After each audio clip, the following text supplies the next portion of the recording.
It is an excitotoxin, as they call it. It plays with the chemistry of the brain and the way the brain works, just like fluoride does, just like mobile phone frequencies do, just like monosodium glutamate does.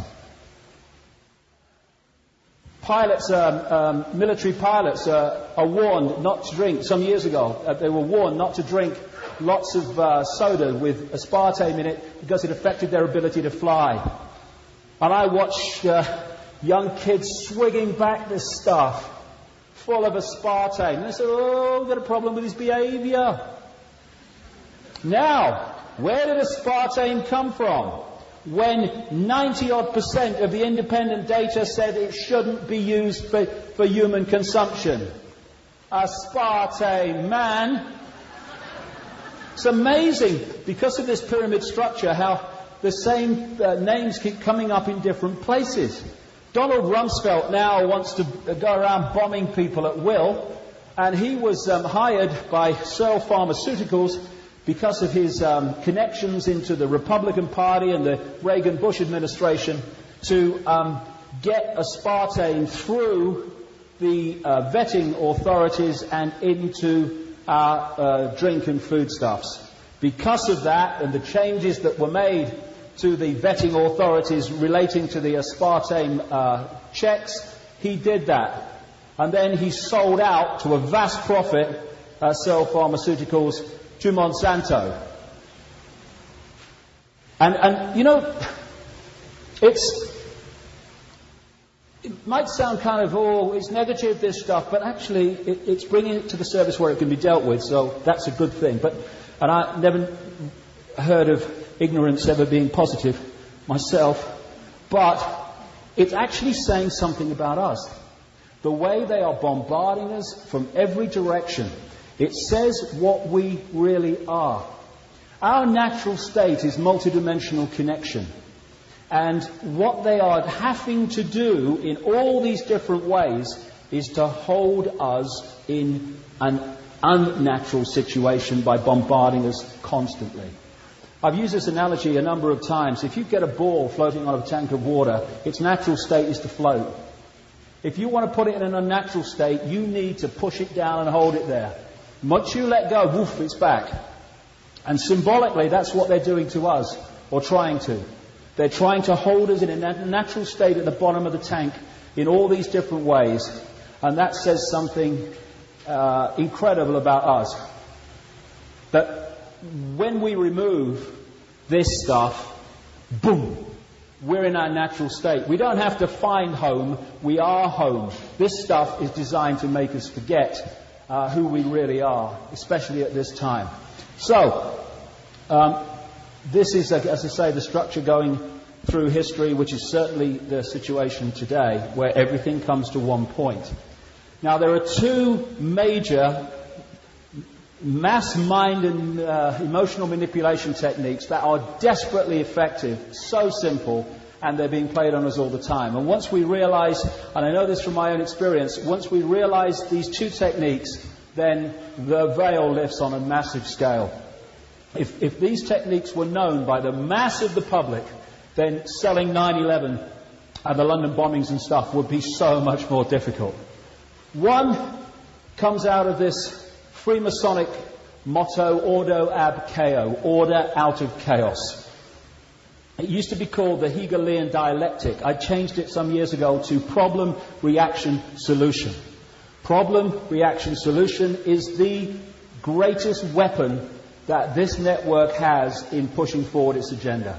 Very simple. Everyone in this room, I'm sure, will know it, but for those who don't, who will listen to this, this is how it works.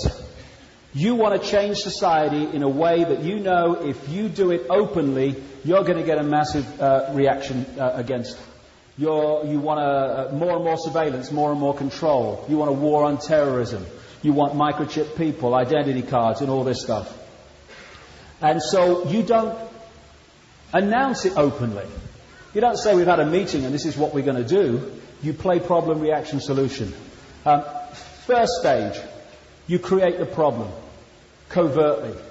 Could be a terrorist bomb, it could be a 9/11, a run on a currency, a government collapse, stock market collapse, whatever. You then tell the public what you want the public to believe about that problem. Now, this is a piece of cake because of the media we have.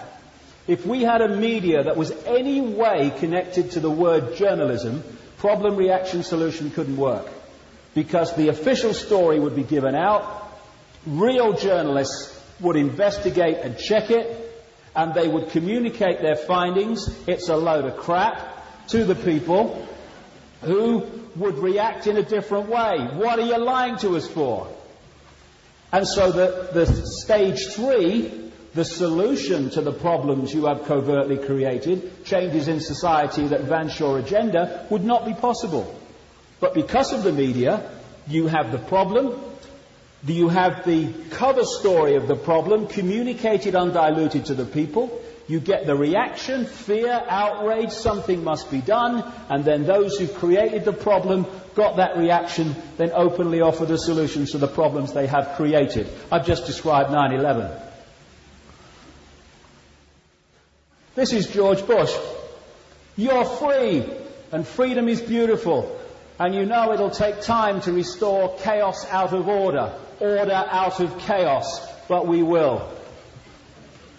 This is what we're being faced with all the time. It is so simple and so devastating, but only while people are not aware of the scam and the way it works.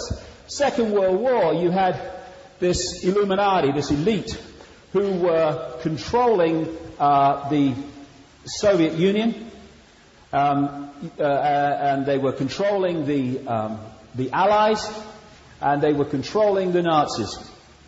They brought them together into conflict in the Second World War, and at the end of the Second World War, the second global conflict in just a few short years, people were mentally, emotionally and physically exhausted.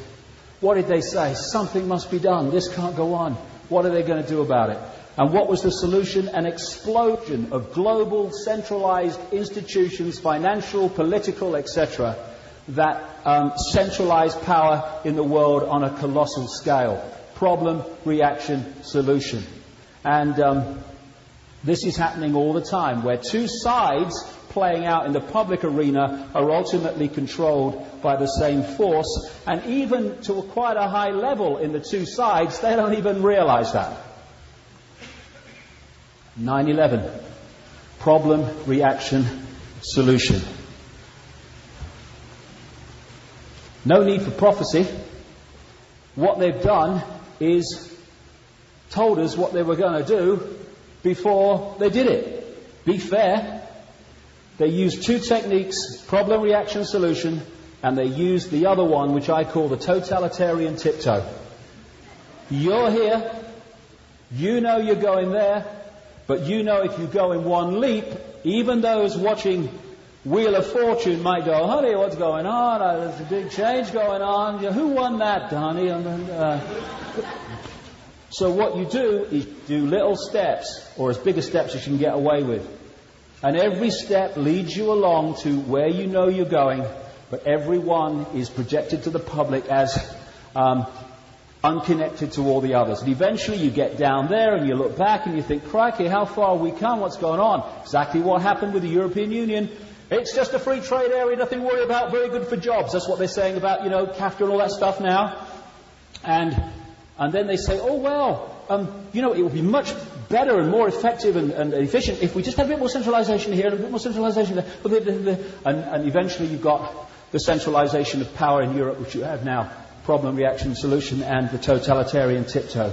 Talking of which, in September 2000, an organization called the Project for the New American Century, set up in the 90s by the people that have controlled the Bush administration since it came to power, produced a document called Rebuilding America's Defenses. Forget America, America's the vehicle. It's an Illuminati. Rebuilding America's Defenses, Strategies, Forces and Resources for a New Century. September 2000, just before Bush won the first election. The people that set up this organization were people like Dick Cheney, who became Vice President, Donald Rumsfeld, who became Defense Secretary, Paul Wolfowitz, who became Deputy Defense Secretary, and now, of course, is head of the World Bank. Please have mercy on the developing countries now. Also involved in creating it, Michael Ledeen, infamous of the connections into the far right in Italy, and well, he's so far right he meets himself coming back, this guy. Richard Pearl, one of the key neocons, as they call them, neoconservatives, just a name for an Illuminati grouping. Richard Pearl, one of the architects of the invasion of Iraq. Woolsey, the former head of the CIA. Douglas Feith, major player in the Defense Department in the run-up to the invasion of Iraq and stuff, and all the other stuff with Afghanistan after 9/11.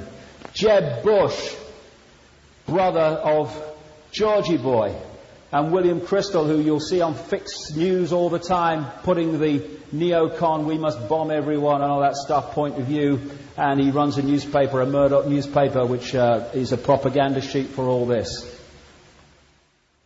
Another guy involved is Frank Carlucci, thrown out of at least 2 African countries for involvement in assassinating their leaders. Another big player at one time in the CIA and also the Defense Department, very close to the Bush family, etc. Head of the Carlyle Group, which I'll come to at the time of 9/11. Another one of these neocons involved in this network and stuff, John Negroponte. Whoa, what a background this guy's got. United Nations ambassador at the time of 9/11, key position to push the invasion of Afghanistan and so on. Then he became head of American operations in Iraq, and now he is head of all intelligence operations in America. This is what I'm talking about early today, where they place their people in the positions of power necessary to orchestrate this agenda. This is what this document said in September 2000. It called for American armed forces, it called them the cavalry on the new American frontier. It says that key allies like the United Kingdom are the most effective and efficient means of exercising American global leadership. Exactly what has happened. It says the United States has for decades sought to play a more permanent role in Gulf regional security. While the unresolved conflict with Iraq provides the immediate justification to go into the Middle East, the need for a substantial American force presence in the Gulf transcends the issue of the regime of Saddam Hussein. This is all before Bush came to power. It calls for a blueprint for maintaining global US Illuminati preeminence and shaping the international security order in line with the Illuminati's principles and interests. This Illuminati grand strategy must be advanced as far into the future as possible, and the US must fight, on behalf of the Illuminati, and decisively win multiple simultaneous major theater wars as a core mission. They've just announced, you saw it in the last couple of weeks from the Pentagon, that they want to change the nature of the way the US military operates so it can fight simultaneous wars. That phrase was actually used. This document says that peacekeeping missions demand American political leadership rather than that of the United Nations. It highlights, September 2000, North Korea, Syria, Iran and Libya as dangerous regimes, and says their existence justifies the creation of a worldwide command and control system, World Army. And what happens is either they come into line, like Gaddafi in Libya, or the bullets start to be fired. Now, you'll remember the Axis of Evil speech by Georgie Boy, one of the State of the Union addresses. His speechwriter at the time was a guy called David Frum, one of these neocons connected into the Project for the New American Century and the American Enterprise Institute. They're all different names for the same force. He wrote the Axis of Evil speech. And what was the Axis of Evil? North Korea, Iran, Iraq. Straight from the pages of that document in September 2000. When they came to power, In January 2001, they came to power, the Bush administration, controlled by the people behind this organization and this report. This is in September 2000 again. It spotlights China for regime change, saying it's time for a presence of American forces in Southeast Asia. This could lead to American and Allied power providing the spur to the process of democratization in China. It's what I've been talking about. And years before, I'd said that. The plan is to engineer events, etc., using the Muslim world and China. This document calls for the creation of US space forces to dominate space and total control of cyberspace to prevent their enemies, i.e. those exposing them, using the Internet. The Internet was a twin-edged sword for these guys. First of all, it made it real easy to track people through email and their movements around the Internet and get a profile of them, but it also allowed information to circulate that they didn't want. Now they are trying to pull back on the bit they don't like, and they're going to do more and more of that, using the war on terror and stopping terrorism as an excuse. And wait for this. People say the Nazis disappeared in 1945. They just changed the jackboots for business suits. This document talks of developing biological weapons that can target specific genotypes. This may transform biological warfare from the realm of terror to a politically useful tool. These are the people running America, and these are the people, in terms of mentality, that are running the United Kingdom and other places too. Now, this document said this.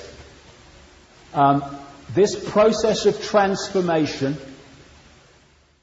will be necessarily slow, it said, long, absent some catastrophic and catalyzing event like a new Pearl Harbor. 1 year after this was produced, 9 months after they came to power with Bush, we had what Bush called publicly our Pearl Harbor. Coincidence? Are you kidding? I go into the 9/11 thing in detail in this book, but I'm going to go through it here and connect it into all the things that may not seem to be connected, but are right up to the present day. That was the real reason for orchestrating 9/11, to create a massive problem, glean a massive reaction, and therefore offer the solution of massive change. Again, the secret agenda is global centralization of power. The movie is we must stop terrorism. Well, stop doing it then. Dick Cheney called it a long, dirty war. A war that will not end in our lifetimes. That's the idea. How can you ever say you've won a war on terrorism? You can't, so you have to keep fighting it. That's the idea. That's why they've not gone for a conventional Second World War type situation. They've gone for the war on terror. The idea... I mean, it takes my breath away. This man is actually President of the United States. You know when he was at the G8 conference in Glen Eagles in Scotland, he rode his bike into an English policeman. You know that? He did. The policeman had to go to hospital. And then the next day, after the London bombings, he said the American people have to be vigilant. He can't be vigilant enough to miss an English policeman standing in the grounds of the Glen Eagles Hotel. The idea that George Bush is making the decisions is frankly ludicrous. Cheney is by far the power in the White House, and he's far down the chain of events and chain of command in terms of the Illuminati itself. These are front people. Another man feeding control into the boy wonder is his father, President of the United States. This man has some history. Born into a elite Illuminati family through his father, Prescott Bush, became head of the CIA, United States ambassador, head of the Republican Party at the time of the Watergate situation, became vice president and then eventually president. He actually had 3 terms as president. 2 were officially given to Reagan, who was the front man, while Bush was controlling the situation. We then went to Clinton, who is very subordinate to him in the hierarchy, and then we go to his son. This man has had a massive influence on what has unfolded in this country for such a long time. That's a bit like the situation we're facing. And I love it when the newspapers say, George Bush said. No, George Bush read. Let's get it accurate here. That's all that goes on. And George Bush read actually rather badly. Then there's Tony Blair. See, the reason that you can't get a cigarette paper between Bush and Blair is they're both controlled by the same force and singing from the same song sheet. That's why you couldn't get a cigarette paper between Blair and Clinton either. It's no kind of great mystery. They're told what to do by the same people, so they do the same things. You know, it's so straightforward. And this is a very, very relevant expression of what we're looking at. Alice in Wonderland. Nothing would be what it is because everything would be what it isn't. And contrary-wise, what it is, it wouldn't be, and what it wouldn't be, it would, you see. Smoke and mirrors. Basically, they went that way. If that's where it's all going on, they want you looking here. Smoke and mirrors all the time. But in their desperation, I have to say, the smoke and mirrors are getting less and less dense to be seen. The Illuminati, not least because of their genetic nature, which is very ritualistic in the way it expresses itself, they are incredibly predictable. And I guess on another level, if it works, why change it? 60 years before 9/11, we had Pearl Harbor, a problem-reaction solution to get the United States into the Second World War. Franklin Roosevelt, when he was running for his second term, went through the mantra over and over again. You can see it in the transcripts. I tell you, mothers of America, your sons are not going to fight in that war in Europe. Why? Because they need the cross or whatever to get him in. He's not going to say, oh yeah, when I get in, we're going to fight that war in Europe. Oh, we're not having that. No, your sons are not going. We'll have that, Franklin. He knows they're going in the war. It's on the song sheet. So when he gets into power saying they're not, just so he can get into power, he then has to, with his orchestrators, create a problem situation where he can take America into the war but be in the clear. As many books in great detail have documented, they manipulated and antagonized Japan in many different ways to get them to attack. And they had many different confirmations that the attack was coming from Pearl Harbor, Hawaii, and they did nothing because they wanted the problem. And when it happened, what happened? They said, we must go into the war. We don't want to, but we can't have this. And we're not going into the war against Japan, we're going into the war against Germany and all the others. Between the wars, a document came to light, which was actually held up by a congressman, and nothing was done, of course.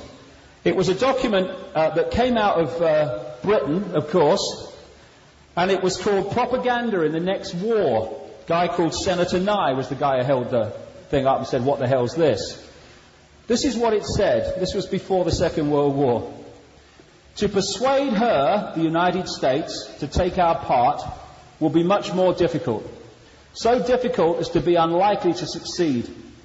It needs a definite threat to America.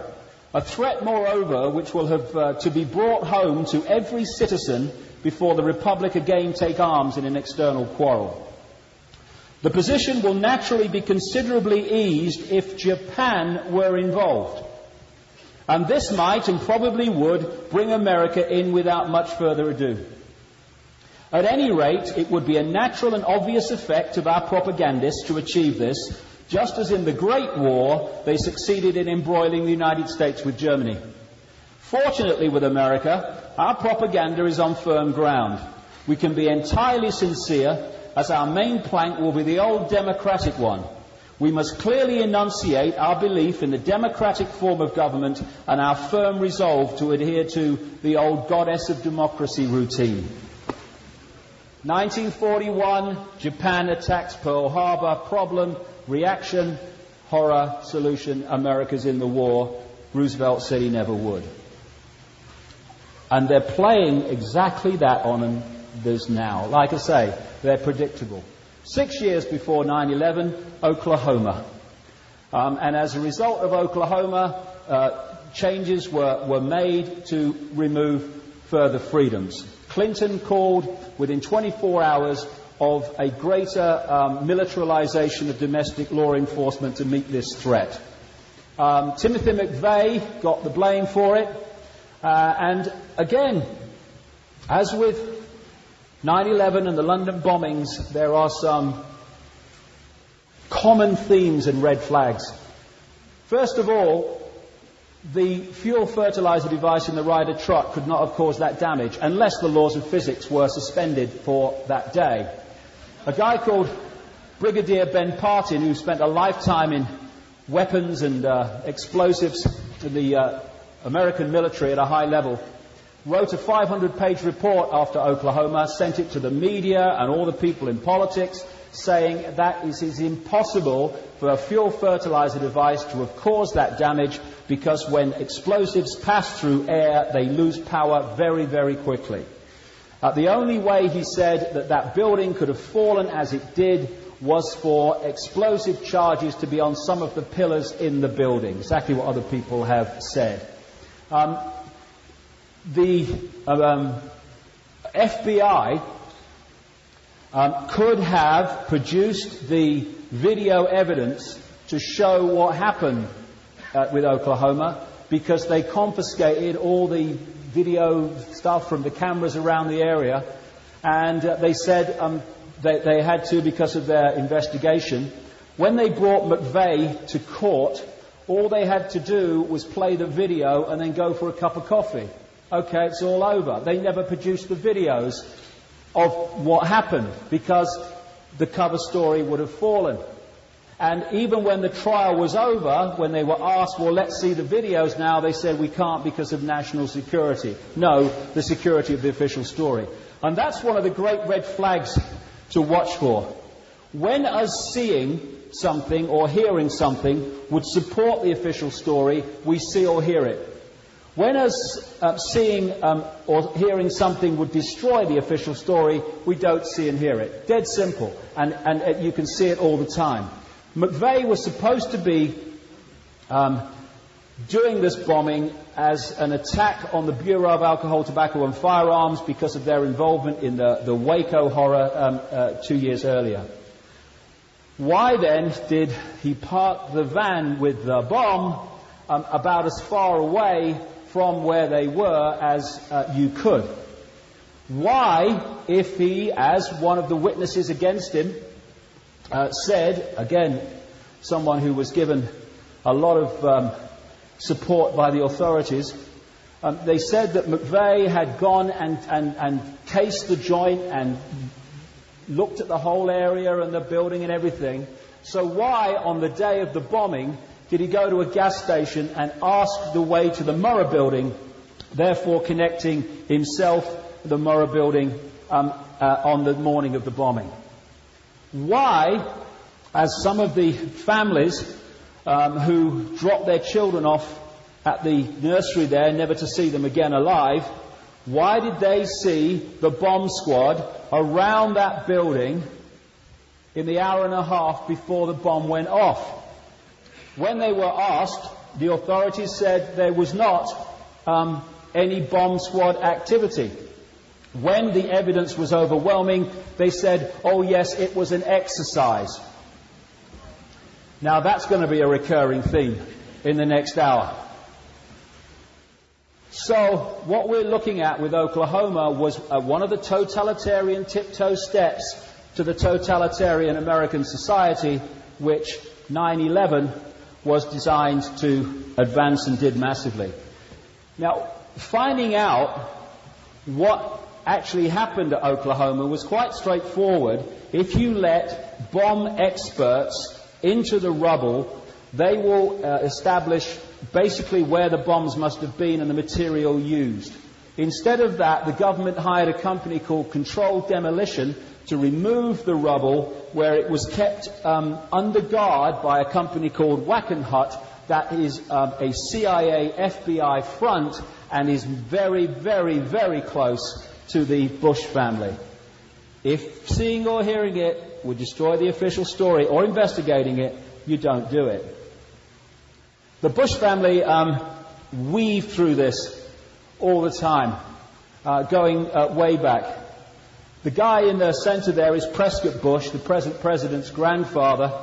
He was involved in companies closed down during the Second World War for participating with the enemy. They were Nazi companies. He was involved with the Harriman organization, and he was very much involved in a company called the UBC, the Union Banking Corporation. And this was an interface between the Harriman operation and a guy called Fritz Thyssen and his steel and banking empire in Europe. And Fritz Thyssen was acknowledged as a major funder of Adolf Hitler and the Nazis. And what the Union Banking Corporation were doing was funneling money out of America from these major Illuminati families through the UBC into Fritz Tyssen's operation and into the Nazis. And this is one of the reasons why the Germany economy went from fantastic thousands of % inflation to a major war machine in a dramatically short time. They were funded externally. We went from Prescott Bush through Father Bush down to the present Bush, a dynasty, a royal dynasty. At the time of 9/11, one of the key organizations still, but very much then, was the Carlyle Group. This is a group that specializes in buying up companies, defense companies, weapon-making companies, that depend on government contracts but aren't doing very well because they're not getting too many government contracts. They buy the company up and stands back in amazement. They suddenly get massive government contracts. The chairman at the time was Frank Carlucci. Told you about him. A major player in the Carlyle Group was Father George Bush, and so is James Baker, Secretary of State to Father Bush at the time of the Gulf War in 1991. These people were massively influential in the network that orchestrated the whole period that we're involved in now. Colin Powell, the first Secretary of State under Bush, actually called in his book Frank Carlucci my mentor. I wonder if Frank Carlucci and the Carlyle Group had any influence in the State Department when Powell was there.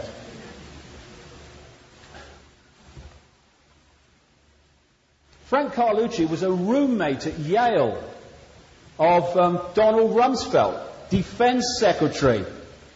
I wonder if the Carlyle Group had any influence in the Defense Department. And a classmate of Rumsfeld was James Baker. It's a very rarefied world. And on behalf of the Carlyle Group, Father Bush was very, very much involved with the Saudi royal family and the Bin Laden family, the Bin Laden construction family, who were clients of the Carlyle Group. The first oil company, appropriately called Abusto Energy, because anything to do with Boy George goes Abusto, only he ends up smelling the roses and everyone else loses it. One of the people who invested in his first oil company was Salem bin Laden, head of the bin Laden family and the bin Laden construction family, Osama bin Laden and all that. Also, they're connected, like I say, into the Carlyle Group. And this is how silly it gets. When a bomb blew up the Khobar Towers, killed a lot of people in Saudi Arabia, including Americans, it was blamed on Osama bin Laden. Guess who got the contract to rebuild the bloody place? Bin Laden Construction. All in the bloody family. It is. There we go.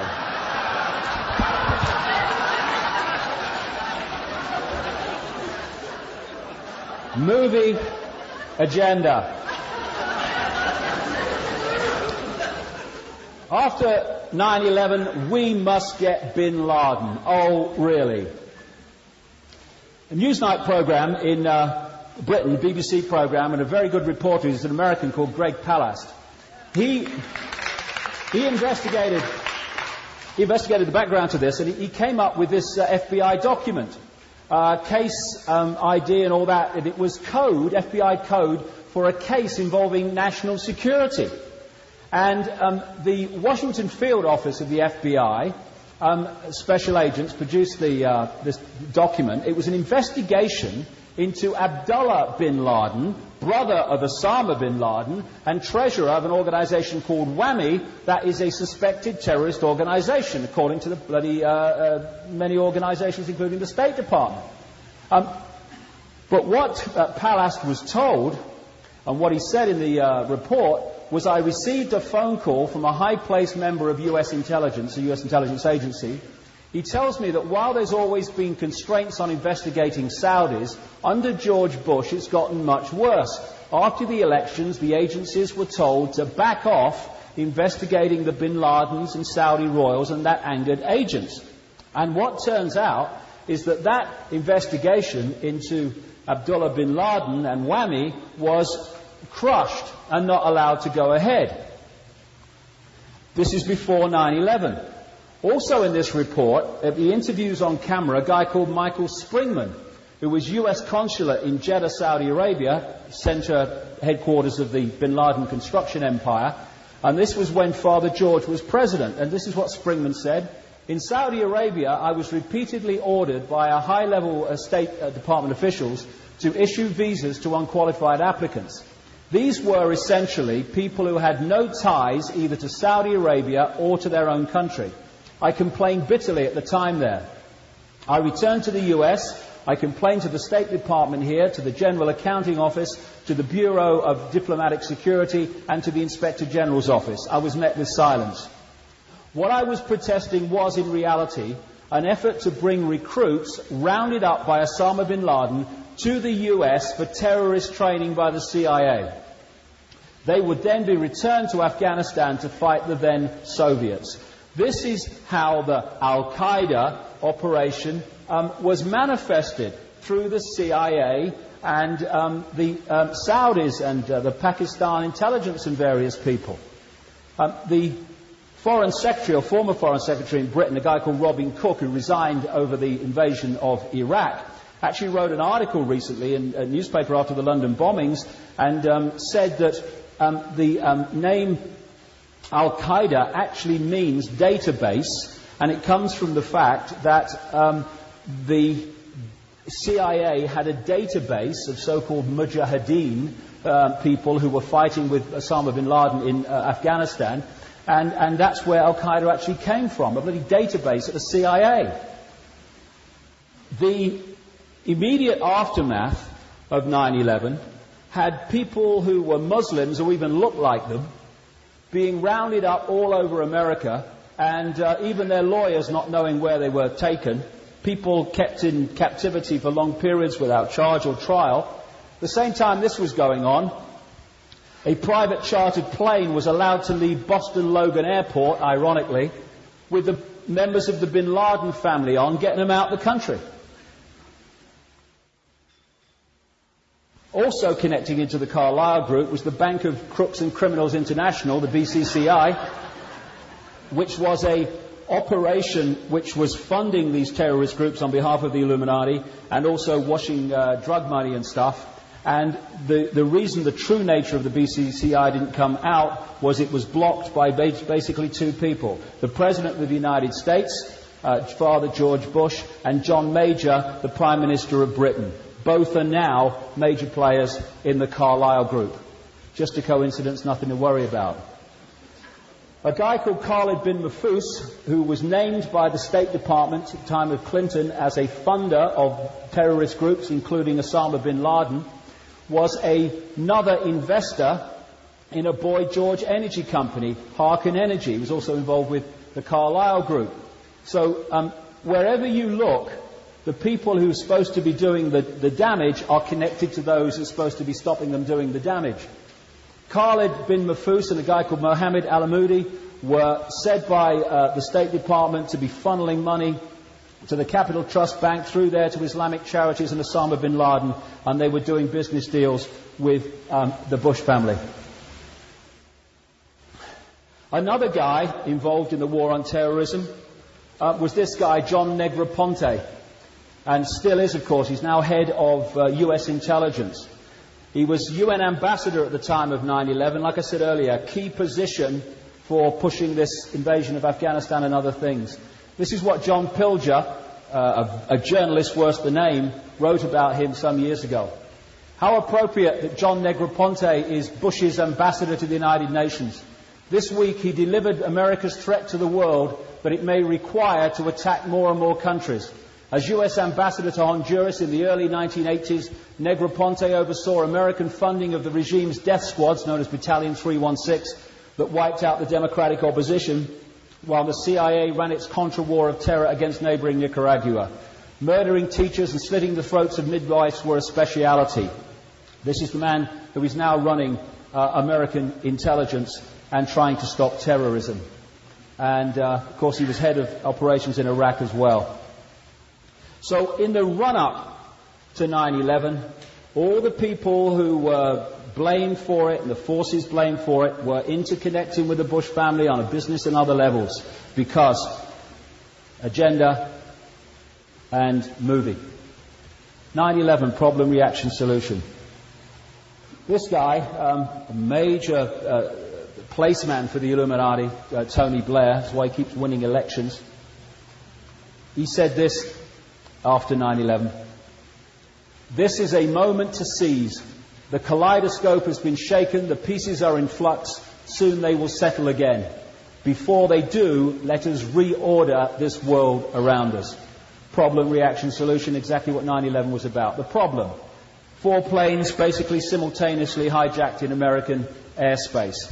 And in that period of, 2 hours or so while it was going on, the apparently most powerful military force in the world did absolutely nothing that made any difference whatsoever to the outcome. Why?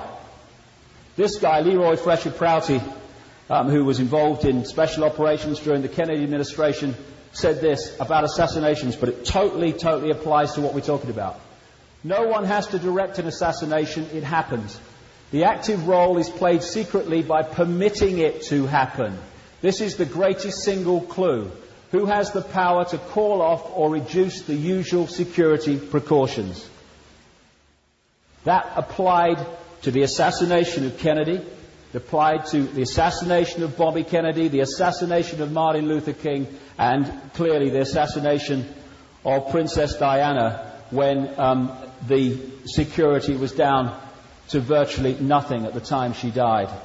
That's what happens all the time. Again, for such a simple reason. If the real level of security is there, what they want to happen won't happen. So remove the security and let it happen. 9/11, a classic example. Where the hell were NORAD? NORAD, the North American Aerospace Defense Command, has the role of defending American airspace from attack. Not only American, but Canadian as well. This is what it says on its own website. They are partners in protecting our homelands, deter, detect and defend against air and space threats to North America. Now I just wonder, I feel it in the water myself, I just wonder if 4 airliners basically simultaneously attacked over American airspace might just constitute an attack on North American airspace. I just wonder. And NORAD are there to react to this. In the whole period that it happened, there was no reaction that made any difference whatsoever. NORAD's operational headquarters is at Cheyenne Mountain, in 2,000 feet into this granite mountain. And inside, they have the state of the art tracking and communication technology. They are part of the process of guiding the space shuttle. They have direct connections, communications into the Pentagon. They are connected into the satellite system. They're watching about 8,000 pieces of debris floating around in space. They also pride themselves, indeed boast, that one of the great ways that they make the American military effective is they are able to guide them from a distance logistically because of all the communications and tracking equipment they've got. If a missile goes off somewhere in the world, they know about it. When they were asked, why did you not react earlier to these hijacked aircraft, their reply was basically, no one told us.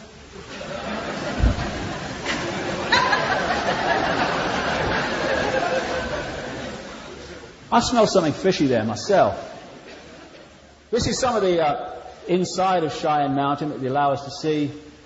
Incredible operation, and they can, someone has a gin and tonic on an aircraft, they basically know about it, And this is some of the scale of tracking equipment that is available. This was in Airman magazine, talking about the capabilities of the Global Hawk unmanned surveillance plane, of which more shortly. This is what it said.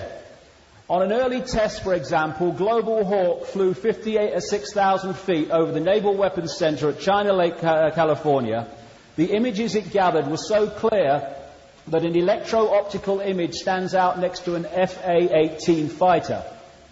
An infrared image showed where concrete had cooled down from the shadow of a C-130 that had recently taken off. And they got that from 56,000 feet. And they can't find Bin Laden. And they couldn't react quicker to what was happening on 9/11, please. One of the stories that kind of tells the tale is the one of Flight 77 that hit the Pentagon, which I'll come to in a second. I mean, that was just an incredible example of how this was orchestrated non-response. What's supposed to happen, according to the official regulations, is once a transponder connection is lost and or connection to a cockpit, then the air traffic control tells NORAD, they launch jets and they go up to find out what's going on. Of course they do. You can't have aircraft flying around American airspace that's lost contact with the ground. The case of the golfer Payne Stewart was an example of how this operation works all the time.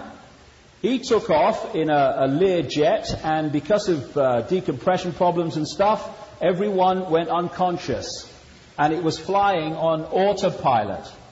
What happened was, NORAD were told by air traffic control, they launched jets and they tracked it across America until it ran out of fuel and crashed in a place where no one was going to get hurt. That's what they did with a Lear jet. With a 757-767, nothing that made any difference to events.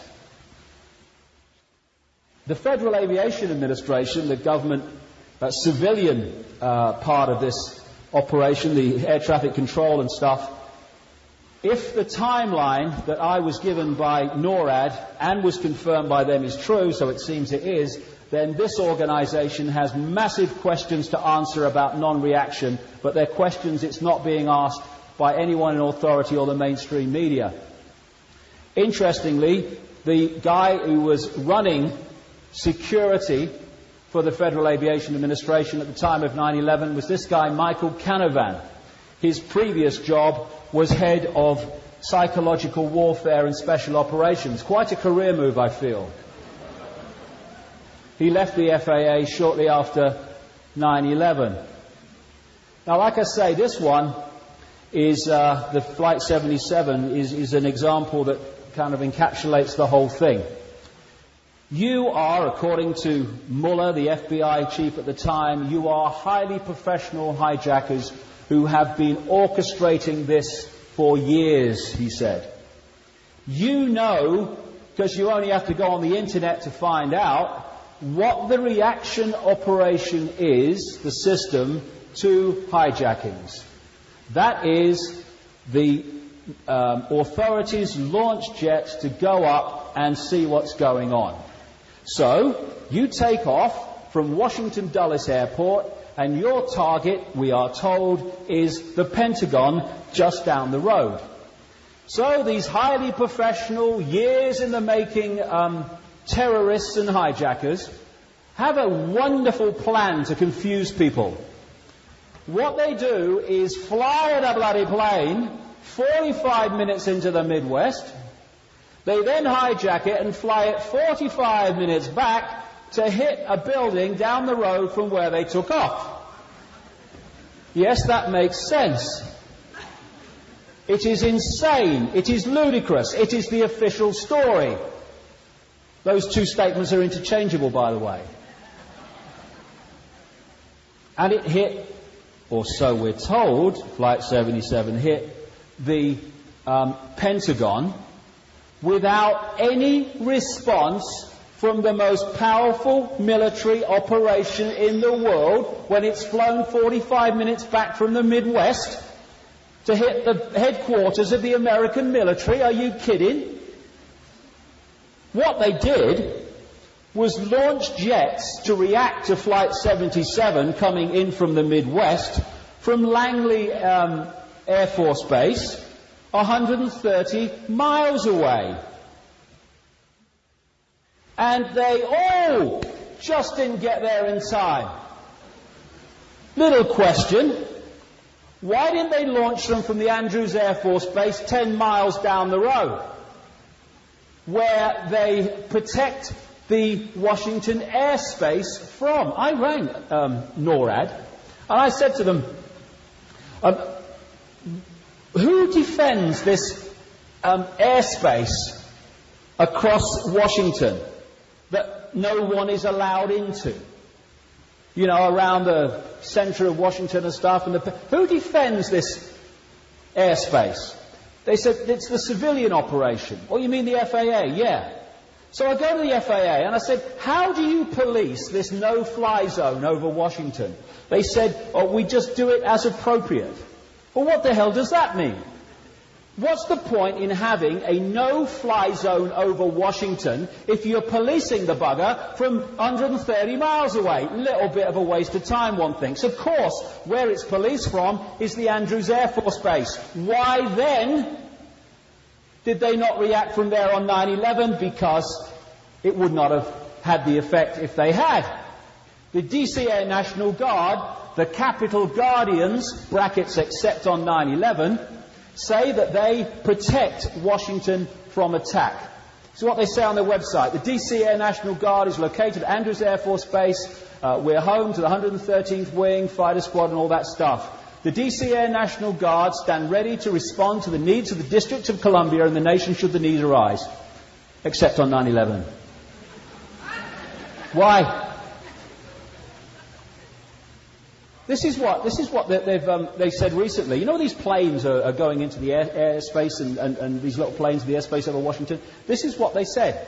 It happens all the time. When a small private plane recently entered the 23-mile restricted ring around the US Capitol, 2 F-16 interceptors were immediately launched from the Andrews Air Force Base, just 10 miles away. In a similar episode, a pair of F-16 Fighting Falcons on a 15-minute strip alert at Andrews Air Force Base was airborne from Andrews just 11 minutes after being notified by North American Air Defense Command of a Cessna straying towards the White House. Bloody 757 headed into Washington. Oh no, hey. Wheel of Fortune's on.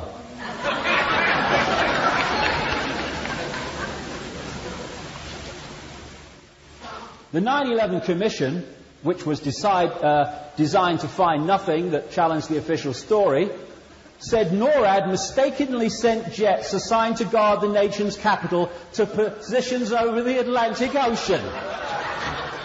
Well, that's a hell of a mistake, isn't it? An order by Dick Cheney to shoot down hijacked planes did not reach pilots until 30 minutes after Flight 93 crashed. I mean, you know, Did the mobile phone system go down? I mean, what's going on here? No one was talking to anybody. The Commission said that FAA controllers lost track of Flight 77 for 36 minutes because of a glitch in the radar system. Isn't it amazing how everything went wrong at the same time? The FAA was slow to react and there was confusion about what to do. Well, it's amazing there's not confusion any other day of the bloody year when they're doing this as a matter of routine. This is what the hijack response regulations say, the official regulations.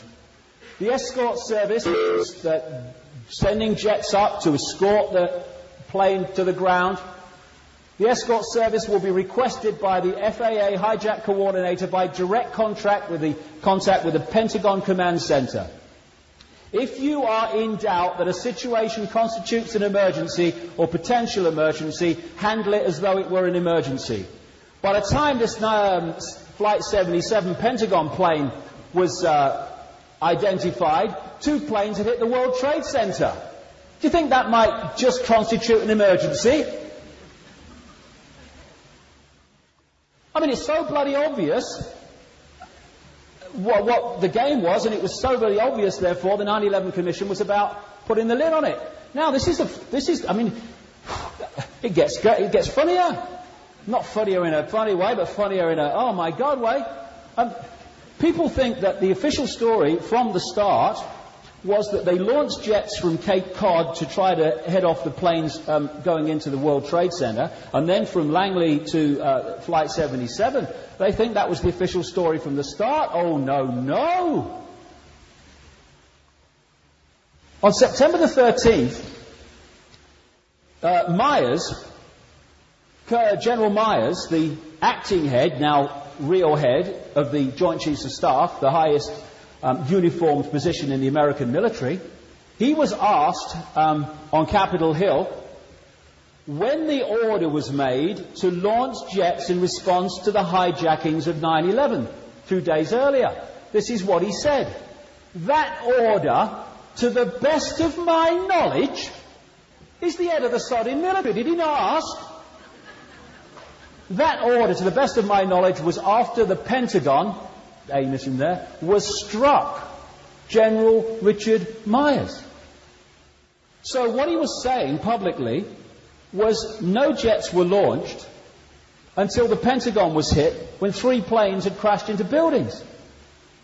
September the 14th, the day after that, CBS said that they'd learned, no, jets were launched from Cape Cod to meet the planes, or that hit the World Trade Center. September the 15th, the Boston Globe went to NORAD and said, look, this is what CBS is saying, you launched from Cape Cod. No, said NORAD. We didn't scramble any jets until the Pentagon was hit. Then, miraculously, on September the 19th, over a week after the attacks, they issued a press release, NORAD, saying, actually, yes, we did launch from Cape Cod. And that is now the official story ever since. They made it up as they went along. And the reason they had to do that was not launching jets until after the Pentagon was hit was so ludicrous even for watchers of American and British television. Now here's another coincidence. We had the exercise going on around the time that the Oklahoma bombing happened. What has come out since 9/11 is that on all days of all days, a series of exercises were going on September the 11th, and some involved reacting to hijacked airliners over American airspace, including one hitting a building. Just a coincidence, nothing to worry about. What they do is they put exercises on as a cover for what they're really doing. So if anyone gets caught, they were part of the exercise. And also people can be pulled into it thinking they are part of an exercise when really they're part of the real thing. It's very clear that when Kennedy was shot in Dealey Plaza, there were 2 CIA teams operating. One that was operating to kill him, and one that involved Lee Harvey Oswald was operating on what they thought was a fake assassination attempt to be blamed on Castro to justify an invasion of Cuba. This is why Lee Harvey Oswald realized immediately he was a patsy. He'd sussed what had gone on. And they had to kill him through Jack Ruby, another man connected into the gang, so that he wouldn't spill the beans. What was going on, as we'll come to, during the London bombings? There was an exercise at exactly the same places the bombs went off again. And this is what they do. And what happened in terms of the exercises on 9/11 is they scrambled and confused the reaction to the real hijackings, because people were saying, is this part of the exercise? Is this real? And the whole thing was scrambled. Exactly as planned. The top 3 people in the military are General Myers, head of the uniform level, the Defense Secretary Rumsfeld, and the Commander-in-Chief George Bush at the time of 9/11. So what were they doing while all this was going on? Well, George Bush was attending a school in Florida to talk about education. Kind of a contradiction in terms, but there we go. Now, just after, I was in a bar just after 9/11, which I tend to be, and I was watching CNN on the bar television, and they were live at a public meeting in Florida, which was George Bush's first town meeting after 9/11. And he was asked by a little boy called Jordan what he thought and what was going on with him at the time that the attacks were going on. Well, Jordan, he said, I knew immediately I had to act. Well, he never did that for a start. That's the last thing he bloody did. But then, wait for this. He said, I was at a school, he said, and they had a television, he said, and I saw this plane hit the World Trade Center. And he said, what he said, I've got the tape. He said, and I thought, what a terrible pilot. What he bloody said, right? Now, then he goes into the classroom, and then he's told about the second plane hitting the World Trade Center. Now, reel back, deep breath. The first plane hitting the World Trade Center was not seen live on television.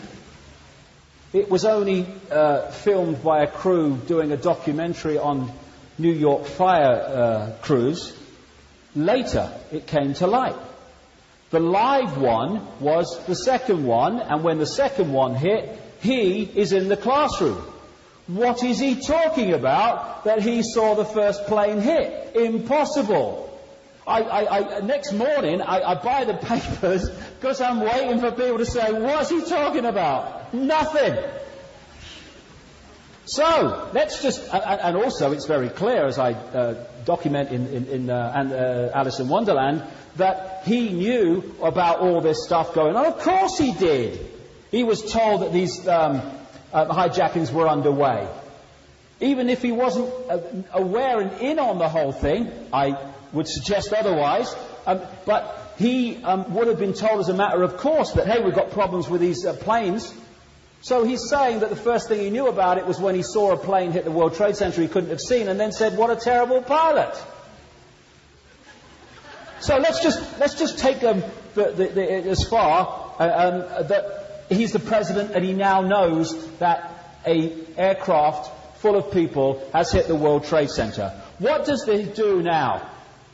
He goes into a classroom to hear a story and read a story about a pet goat. That's what his reaction is. This man was a hero after 9/11. There you go, Bush and the pet goat story. I like it. Good symbolism.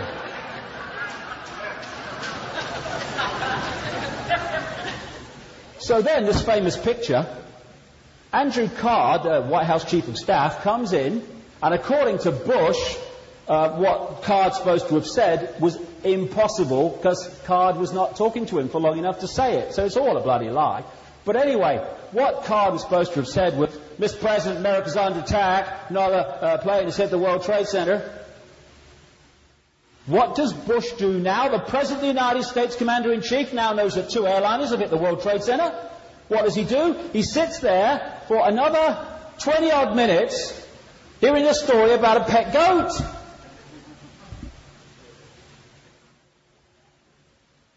You don't even read it the right way up either. So now we know what really was said by Andrew Card. He came in and said, Mr. President, America's under attack. No, the planes hit the World Trade Center. And Bush said, okay, Andy, as soon as I know what's happened to this goat, I'll be right out.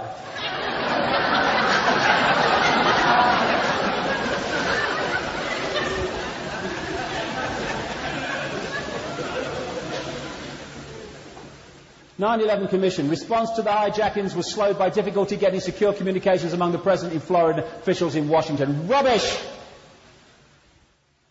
There were no communications because they weren't meant to be. Then he does his speech saying next to nothing. And then he heads for the plane. Don't rush, George. No problem. There we go. Hey, what's on telly tonight, honey? Now, this is the other one. They said, if you remember, that there was a phone call, which they took seriously, that said Air Force One is next. And that was one of the explanations for why Bush didn't head straight back and get on with it in Washington. And then about 2 weeks later, they had to admit it was a bloody lie, and the call was never made and never received. But the other question is, if they said this call, Air Force One is next, why was the first thing they did was drive the President from the school to Air Force One and take him off in the bugger? I mean, work that one out. There's not one strand in this official story that fits with another. Where was Rumsfeld, the Defense Secretary? Well, we know where he says he was, because I have the tape of him on Larry King Live just after 9/11. He was asked, what was happening with you that day? He said, I was hosting at the Pentagon in my office, on the other side of the Pentagon from where it was hit, a congressional meeting of people on the threat of terrorism. Oh, good diary decision, rummy boy. He said, and what happened, he said, was during this meeting, someone came in and handed me a note saying the World Trade Center had been hit. Now, these are his words. He said, I went to get a CIA briefing, and about 15 minutes later, I felt this jarring thing, which was the Pentagon being hit. Okay, we have a timeline. Thank you very much. The Pentagon was hit about 20 to 10. Go back 15 minutes when he received the note, in his own words, saying the World Trade Center has been hit, and you are at 9:25. He is saying, in his office, down the corridor from the command center that is designated to respond to hijackings, that he was only told at 9:25 about the first plane hitting at 9:15, and they didn't mention in the note the little fact that another bugger had hit about 9:03. This is his explanation. It's bloody nonsense. This is the official way that they're supposed to react to these things. These are from the official regulations. The command center in the Pentagon will, with the exception of immediate responses, forward requests for the Department of Defense assistance to the Secretary of State for approval. And the regulations also go on to say that the Secretary of State has to be told immediately. Rumsfeld, who is orchestrating the war on terrorism, has lied through his teeth about 9/11 and where he was and what was the involvement of him was in it. Why?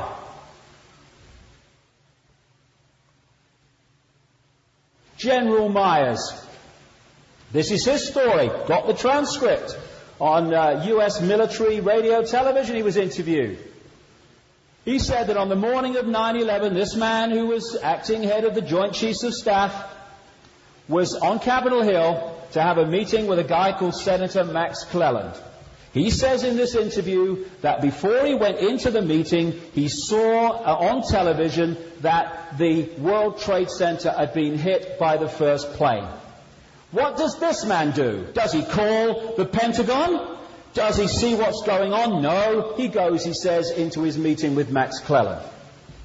He comes out of his meeting, he said, and almost immediately, he said, someone said, the Pentagon's been hit.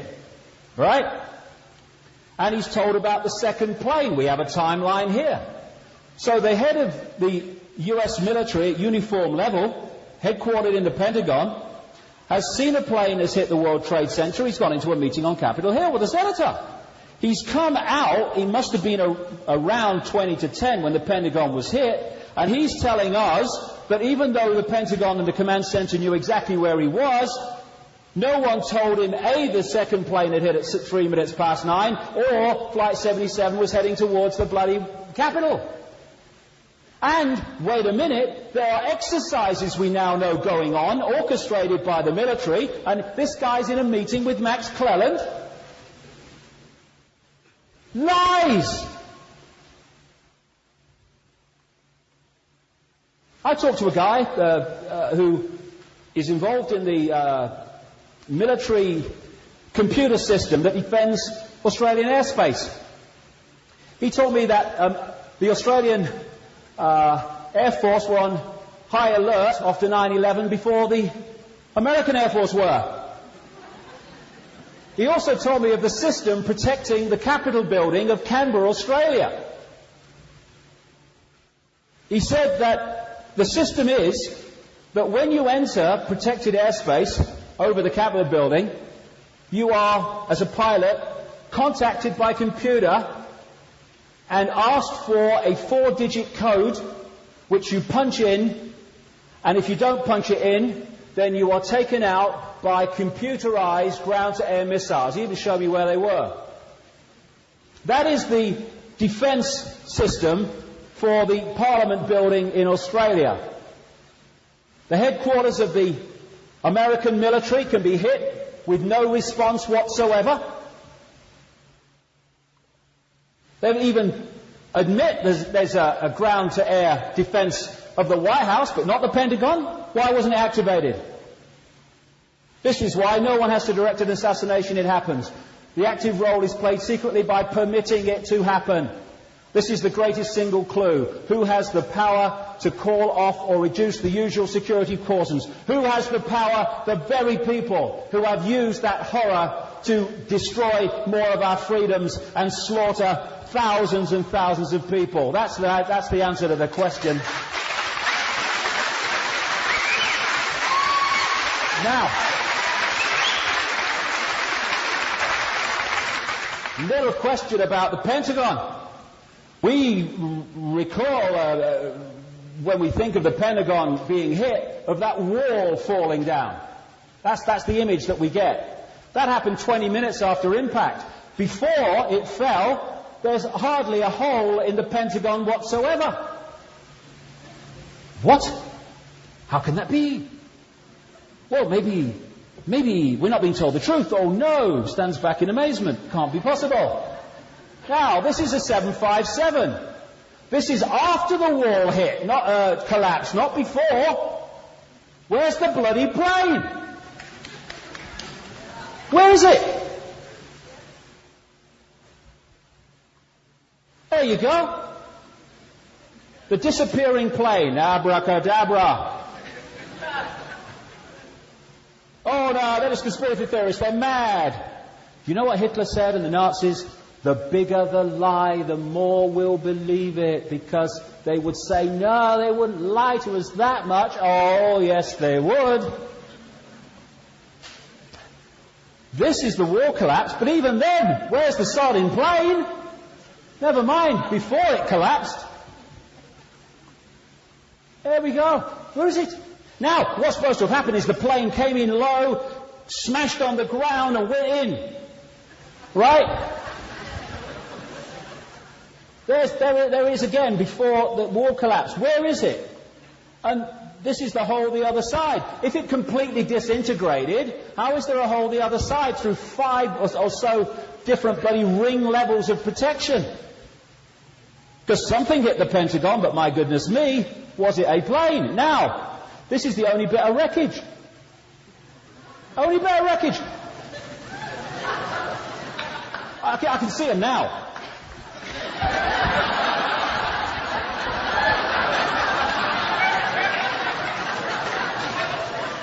So, plane comes in, hits the ground, crashes into the building. Where? Where's the damage to the bloody lawn? Where? They get the gardeners in bloody quick, don't they? Now, I mean, things gone, unfortunately. It just might be working. Now, look here. Here is a kind of a stall thing right next to where the thing was hit. Look at it. It's a frigging computer here, look. It's a computer. It's just been hit by a 7.5 friggin' 7.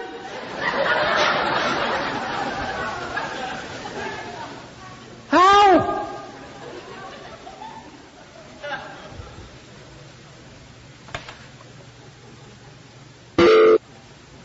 It was hit by a small plane, possibly. I would suggest it was hit by a cruise missile, which went through a hole, bang, and out the part of it out the other side. Certainly was hit by a 757. So then comes the question: where the hell was the 757, and what happened to the passengers?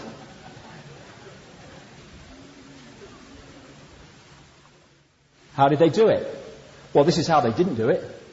On the left are planes that the alleged hijackers trained in very badly. On the right, the kind of planes that hit the buildings. Anyone notice a difference anywhere? I feel there is somewhere in my water. This is the description of the Pentagon being hit. Ah, yeah, okay.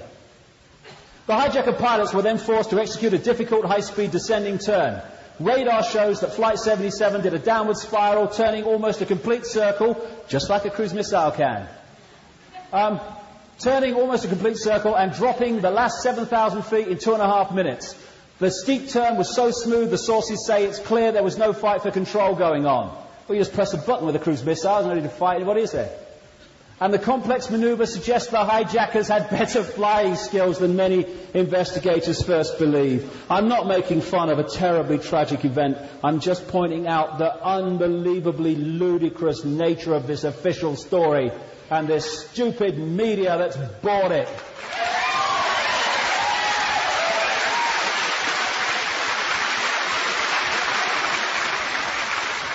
The jetliner disappeared from radar at 9:37. Less than a minute later, it clipped the top of the street lights, ploughed into the Pentagon at 460 miles an hour, while leaving no frickin' wreckage. Hey, my computer still works. What was that, a plane just went past? Ace pilots. It was like Dumb and Dumber. I mean, they were clueless. It was clear to me they weren't going to make it as pilots. One of the instructors of these guys. One of the instructors said, I wouldn't trust him driving a car. These two guys were supposed to be involved. They needed English lessons and flight training, but failed to keep up with either. One of them left for the Yemen for a year. It's all a cover story. It's all made up. Now, we're back to the Global Hawk. How did they do it? Remote control is how they did it. In terms of the World Trade Center anyway, I would say it's a cruise missile, it's by 77. But what they have is technology, and they've had it for a long time, as I'll show now, that can fly a plane from the ground. I was watching a BBC program, and it was about speed and technology and all that stuff.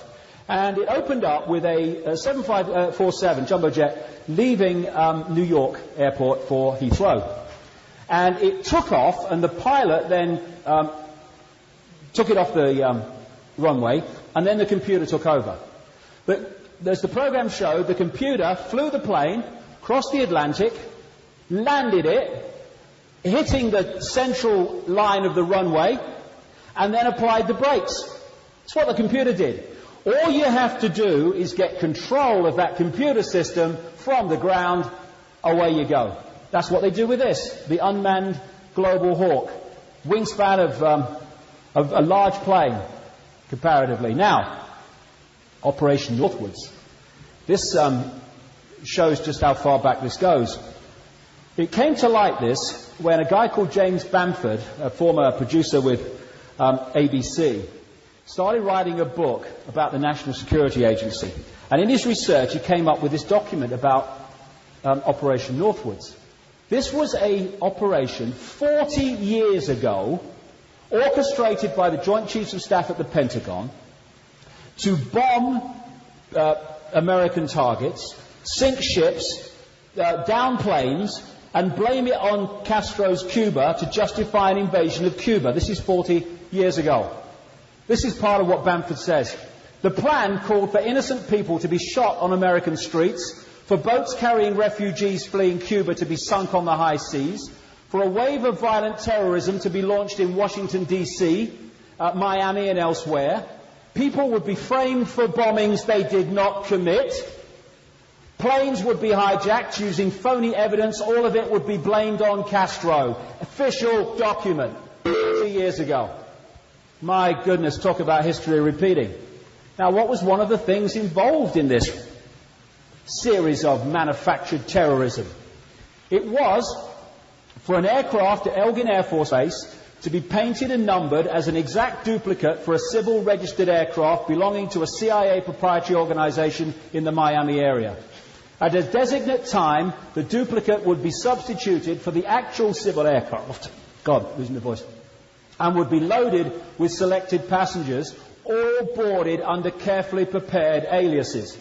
The actual registered aircraft would be converted into a drone, controlled from the ground.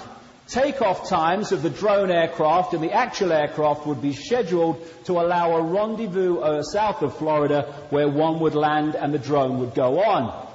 What would then happen, the document says, is it would be sent over Cuban airspace, which is why they were going to pick a route that involved going over there. They would explode the plane by radio control and then say it had been downed by a ground-to-air missile by the Cubans. Like I say, this gang are nothing if not predictable. And who are involved with developing the remote-controlled aircraft and stuff? NORAD. That's what they did on 9/11. And what if, I'm not saying, but what if, and I'm coming more and more to this conclusion, that some of these so-called hijackers thought they were part of an exercise. And they get on a plane and, boom, they're not part of an exercise anymore. They're the fall guys. Quite possible. Or it's possible they weren't even on it. Now, black boxes, 2 in every plane. Data recorder, cockpit conversation recorder. Where the hell are they? When you read of the capacity these black boxes have for surviving incredible heat, impact, everything, there's no way they didn't survive. Why haven't we heard what they contain? Because if we see and hear it, we'll destroy the official story. We don't see and hear it. The hijackers. 19 hijackers. The FBI said they hadn't got a clue that was coming. They named the bloody hijackers in next to bloody no time. Funny how 7 are still alive. At least. What did they do? Parachute? I was on one of these mainstream kind of talk shows in somewhere in America, Seattle, I think, somewhere. And I said about, 7 of the hijackers still alive. Mainstream media have tracked them down. And he said, "What are you saying? They survived the crash?" Oh.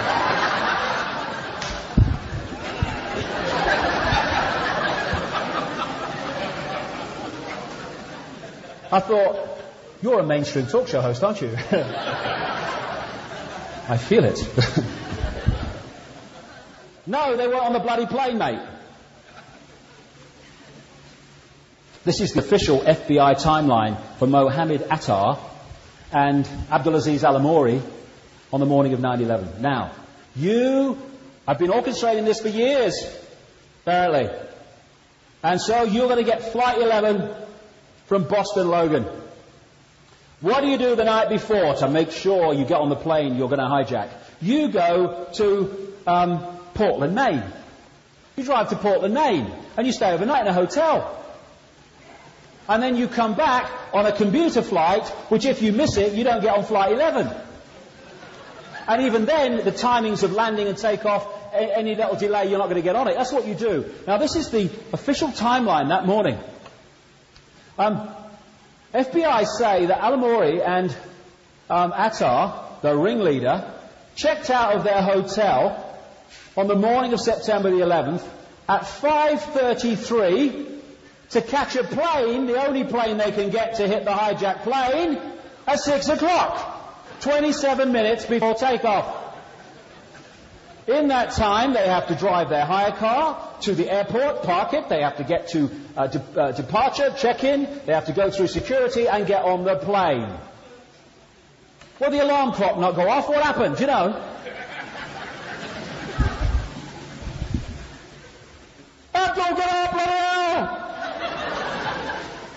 Knickers and shirts, cases, everything, get out! It's insane! And of course they left Qurans everywhere, didn't they? They must have had boxes of them. I mean, what were they? The Islamic equivalent of the Gideons? Who were these people?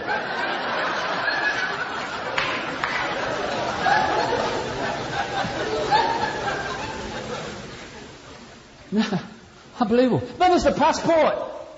The hijacker's passport found near Ground Zero. I sat in my front room and I watched a BBC newsreader tell me that the FBI had announced that they found a hijacker's passport near Ground Zero, and she never laughed. Paper passport, massive fireball. I'm not a physics major, but...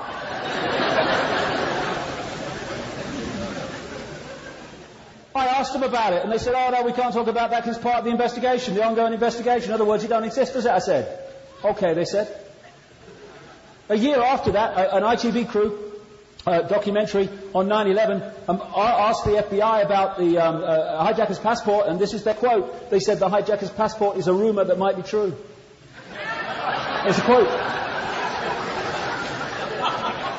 They called a news conference after 9/11 to say they found it. Well, if they said they found it, they must have seen it.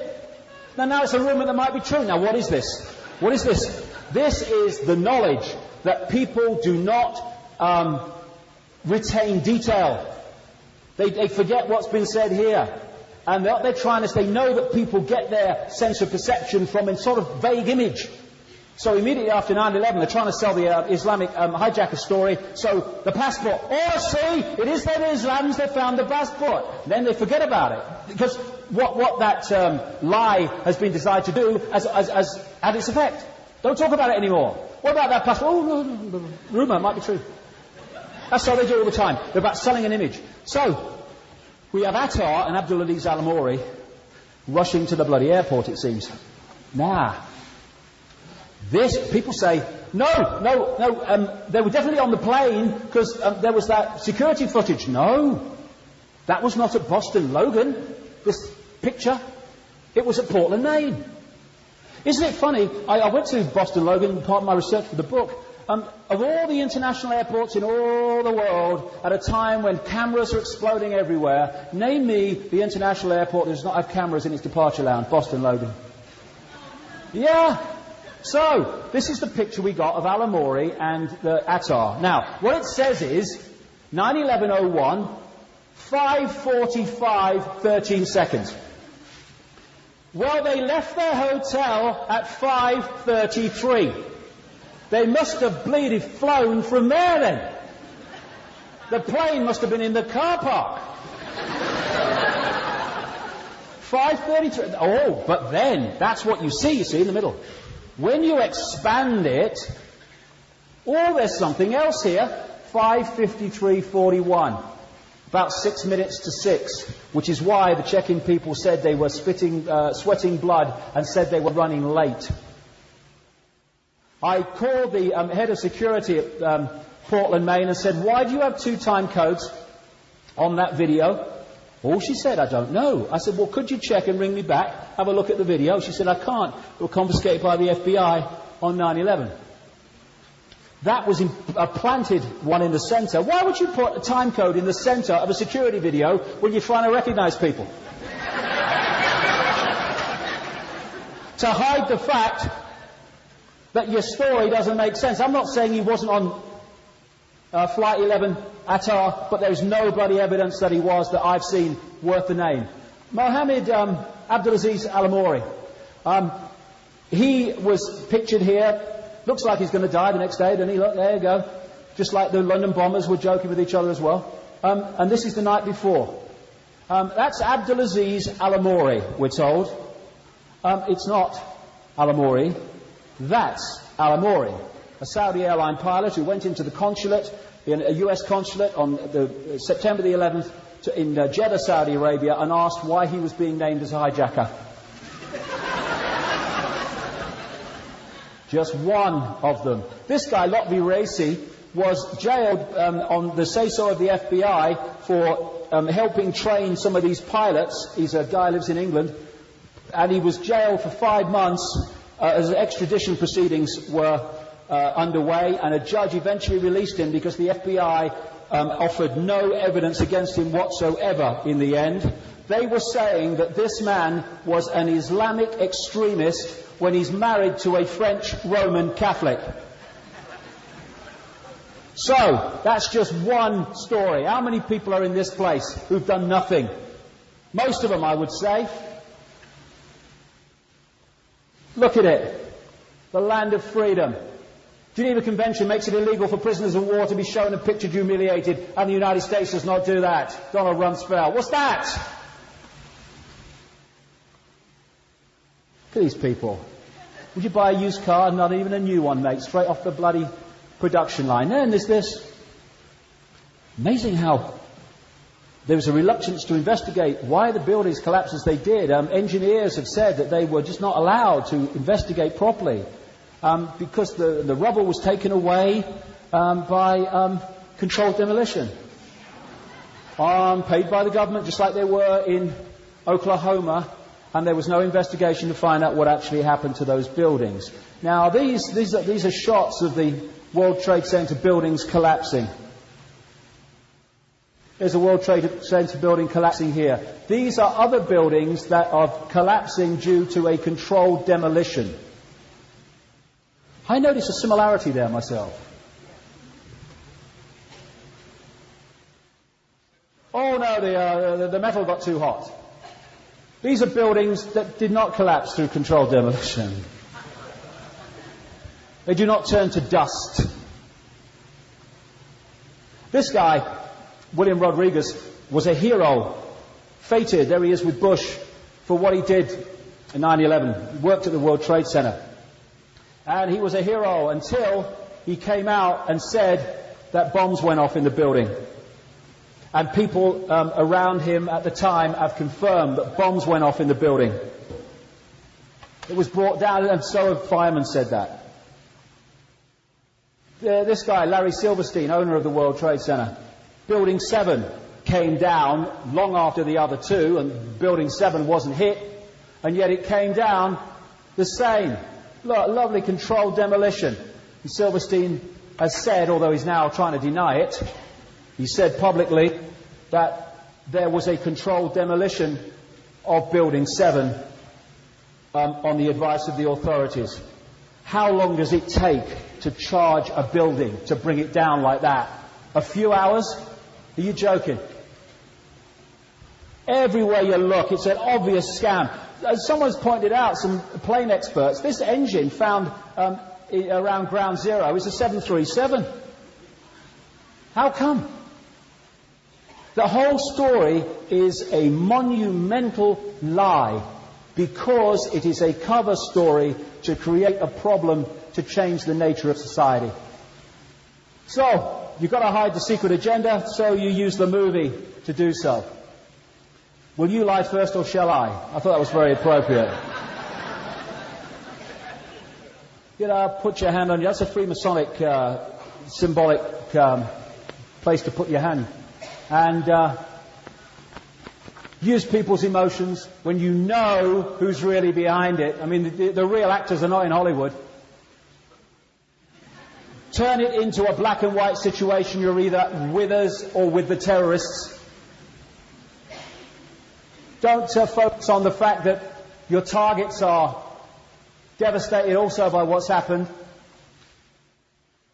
Just focus on the images that you want to bring about the desired reaction. And like I say, this is a long, long old story. This is the Nazi talking. Why, of course, the people don't want war. Why should some poor slob on a farm want to risk his life in a war when the best he can get out of it is to come back to his farm in one piece? Naturally, the common people don't want war, neither in Russia nor in England, nor for that matter in Germany. That is understood. But after all, it is the leaders of the country who determine the policy. And it is always a simple matter to drag the people along, whether it is a democracy or a fascist dictatorship. Voice or no voice, the people can always be brought to the bidding of their leaders. That is easy. All you have to do is tell them they are being attacked and denounce the peacemakers for their lack of patriotism and exposing the country to danger. It happens, it works the same in every country. Hermann Goering. Exactly. As Abraham Lincoln said, public sentiment is everything. With public sentiment, nothing can fail. Without it, nothing can succeed. He who molds opinion is greater than he who enacts laws. And he might have added, if you can mold opinion, you can enact any law you bloody choose to. And as Hitler said in Mein Kampf, all propaganda must be so popular and on such an intellectual level that even the most stupid of those towards whom it is directed will understand it. People can be made to perceive paradise as hell and the other way round to consider the most wretched sort of life as paradise. Keep it simple. Al-Qaeda, bad guy. Us, John Wayne, good guy. Keep it simple. And that's why the propaganda is at that simple level, because they don't want any complexity that people might not get it immediately.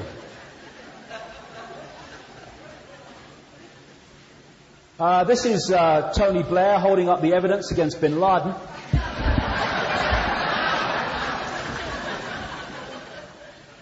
This is Tony Blair holding the file of evidence against bin Laden.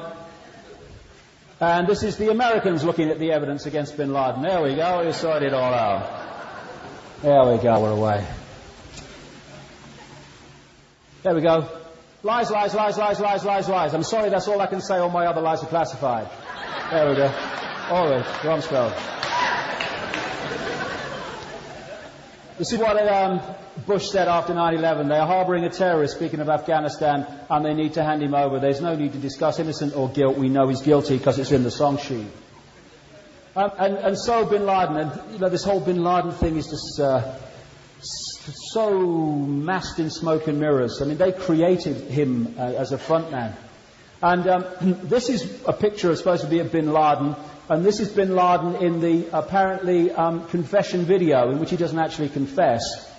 Now, either they're not the same person, or he's had a number of visits from the Kandahar Cream Cake Company. One of the two. And also had a visit from the Kabul Nose Job Clinic, K Visits a Speciality, you know. In this confession video, the Americans and the British were making major inroads into Afghanistan. They were not long from taking Kabul. Other places had been taken, and they never even talked about the fact there was a war going on. And this is what Greg Strauss, a visual effects supervisor at Pixel Envy, who worked on the Titanic movie and others, said. That's how we make our money, kind of faking things to convince everyone else it's real. We just did some Nike commercials where half the people are digital, you wouldn't be able to pick them out.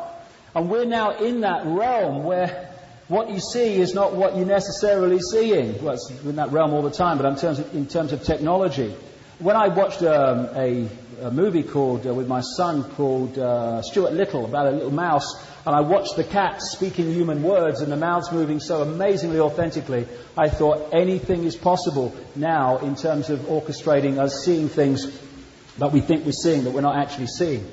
This is what he said in this confession video, this Bin Laden guy. We did not reveal the operation to them until just before they boarded the planes. I can picture the scene. Hey guys, listen, they're boarding. Now, you know those two big buildings in New York?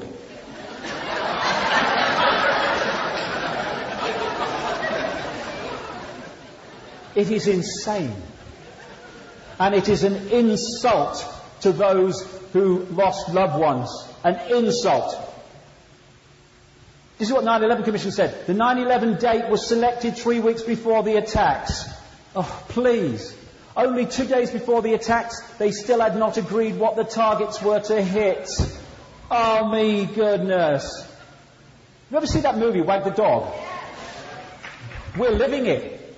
We're living it. For those who haven't seen it, Wag the Dog is a story of a president that is about to go into an election for a second term, but he's got a problem with a story of a relationship with a woman coming out. So what they do is they get a Hollywood producer, played by Dustin Hoffman, to orchestrate a war in Albania, with Albania, that doesn't actually happen except in a Hollywood studio. And they send footage to the media organisations who just play it as if it's back coming from Albania, and it's coming from a studio. And what they do is put the war with Albania on the front page and make sure the problem with the girl, the woman, does not get publicised until after the bloody election at least, when he's re-elected. We're seeing this now. It's a manufactured movie that we're watching. And this is why these three people did everything they could to even stop having a 9/11 investigation, rubbish as it was. And the first person they wanted to head it when they were forced into it was Henry Kissinger. There is not a fibre of this man's body that is not Illuminati. And he's still everywhere. I mean, the first head of operations in Iraq after the invasion, Paul Bremer, he's a Kissinger clone with Kissinger Associates.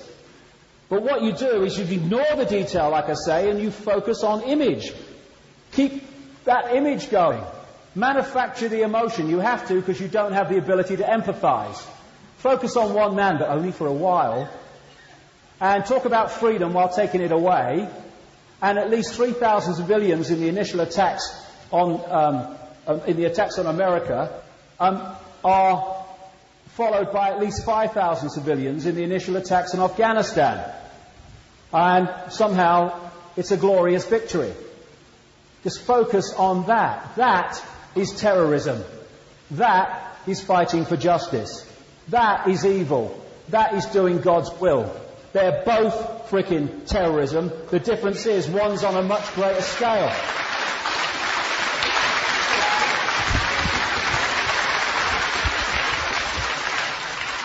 It's funny how these people can sort he's a terrorist, he's a terrorist, he's a terrorist, no problem, the media will report that. I was on a live BBC programme, and it was supposed to be an entertainment programme, but fortunately George Michael had just come out with his video lampooning Bush and Blair, and they asked me a question about it, and they said, what do you think about it? I said, the only problem is, I said, he didn't go far enough. What he should have said is Bush and Blair are terrorists, responsible for the deaths of thousands of people. The woman went white. I think her ear was going off, because you cannot say that, even though they can say it of other people and it's reported, no problem. Definition of a terrorist: one who favours or uses terror-inspiring methods of governing or coercing government or community, hence terrorism. Terrorism! I wonder if blowing the leg off a 16-year-old ice cream vendor in Afghanistan might just come under that definition. I think it might. And all this other stuff that's followed in this glorious victory. This was Afghanistan before the bloody bombs started dropping. Stone Age country in the middle of a famine. They were dropping them food parcels that looked almost the same as unexploded bomblets, blowing kids to pieces when they thought they were going to get something to eat. They got control of all satellite photographs of Afghanistan while it was going on, so that they could hide what they were doing, targeting civilians. And people said, oh no, we mustn't let Nazi Germany happen again. We have! Osama bin Laden, created by the CIA, wanted by the FBI. Amazing but true. These tunnel complexes of the Al-Qaeda network were actually funded by the CIA through Pakistan intelligence and the Saudi royal family, and they were built by bin Laden construction. Mirror image. Two expressions of the same force. And then there was all that anthrax. Remember that? Cheney says anthrax packages are very worrying, said this headline. So I wrote underneath, well, stop sending them then, Dick. Have you noticed when they found that it came out that the anthrax was a strain only used by the American military, the anthrax alert scare suddenly disappeared? Oh, very funny. Part of it was about oil, but not all of it. They wanted pipelines and they couldn't build them across Afghanistan while the Taliban was in power, even though they tried desperately to do so, and they feted the Taliban, no problem with terrorism then, and offered them lots of money, but it never came to pass. They removed them. The pipeline was going to be built by Unocal, and it was going to involve access to the Caspian Sea oil and gas fields, which is a feeding frenzy for Halliburton, Dick Cheney, Pennzoil, Bush family, Chevron, Condoleezza Rice, and all the others. Delta and Amir were with the project of the oil pipeline across Afghanistan. Delta and Amir are Bin Mahfouz and Alamoudi, the two people who were named by the State Department as funders of Osama bin Laden and terrorism, etc. It's a very small world. Dick Cheney, when he was Defense Secretary during the bombing and what have you, and the Gulf War, destroyed many of the oil installations of Saddam Hussein in Iraq. As Chief Executive Officer of Halliburton, his subsidiary Brown and Root was paid massive sums by Iraq to replace the damaged oil facilities that Cheney's military had damaged. It's good for business. Prior planning, prior knowledge. Whenever you're playing a problem-reaction solution, this is an advert actually about a year before 9/11. Whenever you're playing problem-reaction solution, the solution is always in place before the problem is played. And a guy called Nayaz Nayak, who was a former Pakistan foreign minister, he said immediately after 9/11, before the Afghanistan invasion was talked about, he had been told in the summer of 2001 at a meeting in Berlin by American officials that they planned to invade Afghanistan before the snows came in the winter, and they were going to remove the Taliban. Now, there was no way that was going to be justified to the public without 9/11. With 9/11, it was a piece of cake, but they were planning to do it. There we go. And what Nayaz Nayak said was that part of the plan was that Zahir Shah, the exiled king of Afghanistan, exiled in Rome, would be brought back to Kabul to live in the presidential palace. After the invasion of Afghanistan, he's back in the presidential palace with Hamid Karzai and all that stuff, who's another front man for this whole thing, just a gopher. The British, who took part in the invasion of Afghanistan, did not head for Afghanistan after 9/11. The biggest military and naval force to leave Britain since the Falklands War left Portsmouth, England on September the 3rd for an exercise in Oman. And by the time they got there, they were in a position in Oman to join the invasion of Afghanistan, exactly as planned. It's all in the song sheet. And then you have the Karzai and Shah and all that stuff. And these things are able to be orchestrated because of this structure. And a lot of the people on the ground who are part of it don't know who's ultimately pulling the strings. It works like this. It's pyramids within pyramids. So you've got a pyramid that encompasses the United States and British governments, the CIA, FBI, and you've also got pyramids that encompass terrorist groups and stuff, and groups in the Islamic world who are also controlled by the Illuminati. And eventually you've got a pyramid that encompasses them both. And from that level of the pyramid, you can orchestrate making something happen, organizing the patsies if necessary, and also organising the non-reaction to the event and what follows in terms of a solution afterwards. That's how it works. And a lot of these so-called suicide bombers and other people involved in this stuff, they don't know, ultimately, who's controlling them, who's controlling the whole thing. They only know the next person up. This compartmentalization. And this is how it works. With one force controlling both sides, that's the movie, that's what's really happening.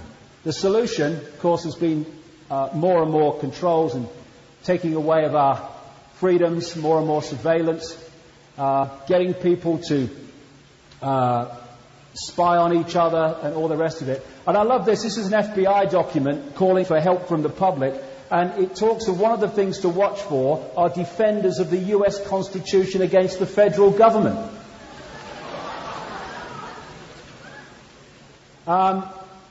This is what Adolf Hitler said when he was justifying the creation of the Gestapo. An evil exists that threatens every man, woman and child of this great nation.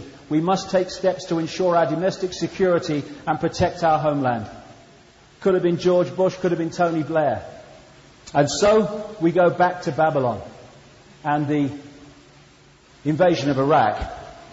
Of course, Daddy's always here in the background. He was the one that orchestrated the invasion or the war with Iraq in 1991.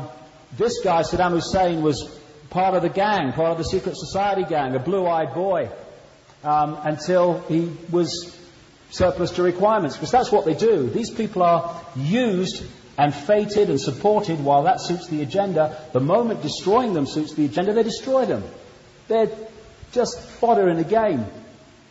What happened in 1991, they got the Iraqi forces in such a state, they only had to, pay for the gas to get to Baghdad, and it was all over. And then suddenly, staggering to everybody, Father Bush says, no, we're not going any further. And leaves Saddam in power, because that card was needed to be played again. Because this is like they don't just project a few weeks or months forward. It's like a biorhythm chart that they've got going forward, orchestrating these events towards this agenda. Even during the so-called end of the war after 1991, people were being bombed in the so-called no-fly zone areas of Iraq. This is a young child, 6 years old, found dead in the rubble, American bombs. Her sister was also killed in this bombing. This is what wasn't reported, going on all through the 90s. This is what is happening, and has been happening since 1991, and my goodness, what's happening now, to children who are being born as a result of the exposure of parents to the radiation in the spent uranium and all that stuff, in the bombs that they drop these days.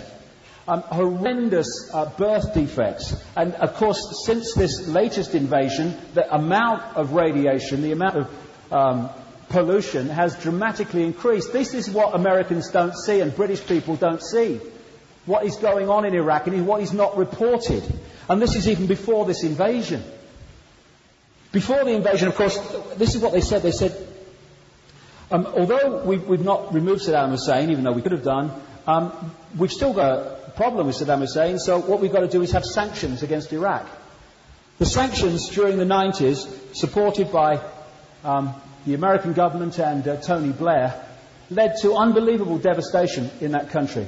This is the UN, December 1995. More than 1 million Iraqis have died, 567,000 of them children, as a direct consequence of economic sanctions. As many as 12% of the children surveyed in Baghdad are wasted, 28% stunted and 29% underweight. This is even before they started dropping the bombs this time. UNICEF, 1996, more than 4,500 children under the age of 5 are dying each month from hunger and disease as a result of the sanctions. Madeleine Albright was asked on CBS 60 Minutes, we have heard that 500,000 children have died as a result of sanctions in Iraq. I mean, that's more children than died in Hiroshima. And is the price worth it? Madeleine Albright, Secretary of State to Clinton. I think this is a very hard choice, but we think the price is worth it. And when we talk about America and Britain, we're not really talking about the American people and the British people, although those who support the people doing this, have a massive responsibility. But America and Britain are merely vehicles as countries for the Illuminati to orchestrate this global agenda. They're no more important than any other country except that they are centres for the Illuminati and are being used. And when they went into Iraq, it was about control and takeover. And these two are major frontmen, and that's about the way the relationship seems to work. Certainly that's the way the British see Blair. There we go. Go on. So, we've got missiles, tanks, troops, planes, bombs, ships, guns. Now, we need a reason. Weapons of mass destruction, that'll do. And see, problem, reaction, solution doesn't even need a... this is Scott Ritter, who was a chief UN weapons inspector. What he's saying here before the invasion of Iraq is that they have no weapons of mass destruction. The mainstream media ridiculed him. He was right. But you don't need a real problem often with problem, reaction, solution. You just need the perception of it. So, problem, weapons of mass destruction, Saddam Hussein, dangerous to our welfare. Reaction, oh my God, we must do something. Solution, invade Iraq. I talk about it in detail. It's an amazing story, the way it was orchestrated. And what's happened now is through secret Downing Street memos that have been leaked and stuff, is already we are officially back a year before the invasion to where it was shown that they'd already agreed to invade. In days before the invasion, no, it's not necessarily going to happen if he does this and he does that. Joke. That's why the UN weapons inspectors were ridiculed and humiliated. It's because they didn't want them to find no weapons of mass destruction. So there we go. There was a connection between Iraq and Al-Qaeda. Look, there we go. No problem. I know that was another one. He was flying one of the planes. There we go. And it gets sillier and sillier. There's the evidence of weapons of mass destruction. There's the Americans looking at it. There's one of the weapons of mass destruction. And there's one of the mobile weapons laboratories. There we go. Away we go. And interesting, 1983, Donald Rumsfeld was sent by Reagan Bush to Baghdad to meet Saddam Hussein and organize the shipment from American companies of chemical and biological weapons to use against the Iranians. And people say, oh, Saddam Hussein, terrible man. He used chemical weapons against the Kurds. Yes! And who supplied them? American and British companies. And it's not make-believe, this is an official document. Came to light a couple of years ago or so. Donald Rumsfeld, the US Defense Secretary and one of the most strident critics of Saddam Hussein, this is a newspaper report, the document, met the Iraqi president in 1983 to ease the way for US companies to sell biological and chemical weapons, including anthrax and bubonic plague cultures, according to newly declassified US government documents. He was a director of a company called ABB, a big engineering giant in Europe. And what they did is they sold nuclear equipment to North Korea. And now he's saying North Korea is a danger because it has nuclear technology. You couldn't make it up. Agenda, movie. And the same people move between the two, like him. But follow the white rabbit. War is peace. Get a brain, Morans. And away we go. Shocking, awful. And John Wayne everywhere. Hey, John Wayne. It's the mentality. It's like a B-bloody movie that's unfolding, but not at the sharp end of it. All over the Iraq and all over the place, this is going on. I won't even go into some of this stuff. Cluster bombs are used in Iraq and they've been used in Afghanistan. That's what cluster bombs do. That's what cluster bombs do. When they explode, they send out hundreds of sharp, razor-sharp pieces of metal that just cut people to pieces. They're actually supposed to be illegal, but clearly, provably, the Americans and the British governments are using them. And this is what I get with morality. We've got this perverted view of morality, you know. When Janet Jackson, in this orchestrated exposure with Justin Timberlake, was it at the Super Bowl, there was moral bloody outrage from so many people in this country. Oh, it's terrible! Oh, what's happening to America? The moral fibre is falling apart! Well, I just wonder what people find more offensive. Someone baring their bloody breast in public, or that.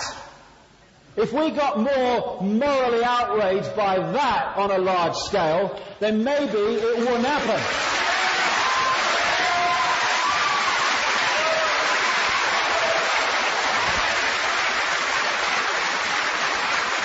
You know, I'm up to here with a moral sodding majority. Oh, yes. This is what one of the soldiers said in a British documentary. We bomb them, you know, it's cool to me because I like explosions and stuff like that, but I don't get to see the actual explosion, and that's what I want to see. But I guess when we get closer to Baghdad, we'll get to see more of that. It's just a movie, it's a game, it's a virtual reality game. And, oh my God. And this is what, even the troops are fodder. Have you noticed that? You get people like Bush, and these other people, these kind of people that want to go and bomb people, and they say, we must fight terrorism. We must go and stop Saddam Hussein. Well, we are drinking Jack Daniels while watching the White House freaking television. We are working in a bank. We are working in the local store. We ain't fighting in Iraq. We send other poor buggers to do that. And you know, I've got a great way of stopping war. We just have a law that anyone who declares war has to fight on the front line from day one, right? End of war. If Georgie boy had been on the front line in Iraq when the first bullet was fired, he'd have been under a bed in Houston when the second bugger went off. This is what a surgeon in Germany talked about. The horrors of what's happening to troops coming back from Iraq, maimed.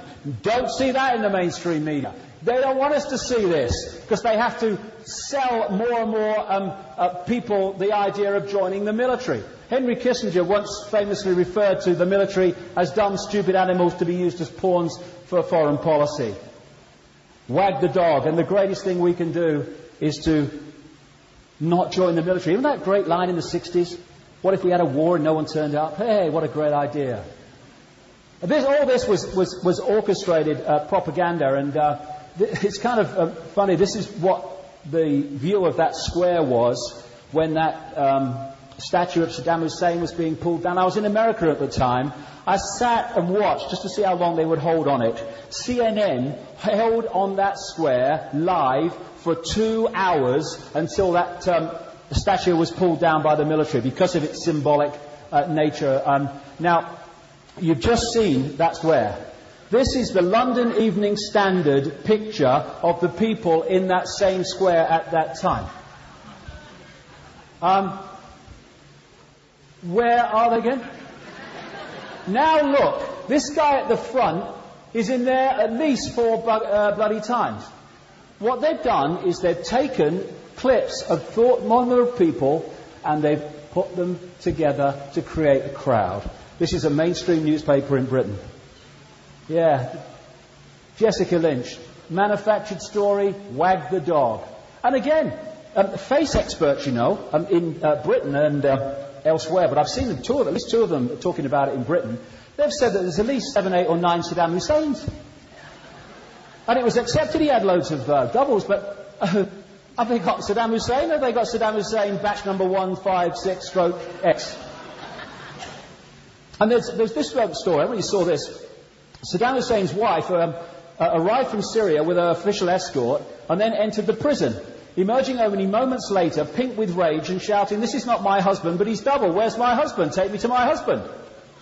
American officials rushed forward to shield Mrs. Saddam from perplexed Russian observers, trying to insist that Saddam had changed a lot while in custody. And she probably didn't recognize him. This was certainly not the best way to handle the Iraqi president's wife. "You think I do not know my husband?" she shouted furiously. "I was married to the man for more than 25 years. Then she stormed off, never to return. Reported in Prada and 4 other newspapers that I saw. Oh dear, let's go to the cinema and watch this world unfold. The pig trough, more of the resources and stuff all being picked off by the American companies. And handing over Babylon. I love it. Oh, we're going to hand it over to the Iraqis. This guy, Watch Your Pocket Shalabi, found guilty in Jordan of embezzling multi-millions. He operated an organization called the Iraqi National Congress, funded by the CIA, and they were one of the organizations that said, he's got weapons of mass destruction and we can prove it.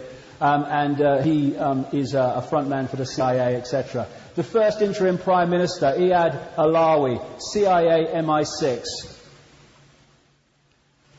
War is peace, death is freedom, occupation is liberation, we don't want your oil. Hey, we're just working for God. Because I'm Jesus in a suit. Kill them all. Wanted for crimes against humanity. If these guys really were prosecuted for what they've done, then they would have to reincarnate many times to complete the sentence. This is where we're leading. And you know, when I and others talk about fascism and Nazi Germany, it's not some extreme fantasy. It is what is happening. In London this week, they shot a guy 5 times from close range. And the media just say, oh, well, you know, it must have been necessary. It must have been a danger to the public. Well, they don't know that. Investigate. But you reach the point of fear where the public accept, yes, well, you just got to shoot on sight. You never know, he might have a bomb. That's love. I love that one. I love that one. That's perfect. That is sum it up.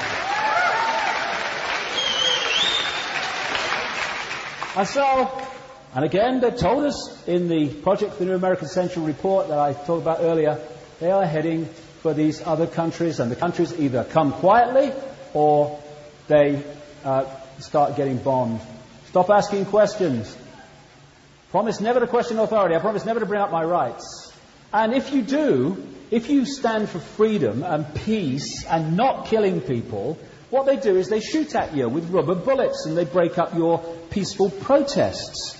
And they stop people having a voice to protest and put the other point of view. Why? Well, let's go back to the Nazis. That's all you have to do.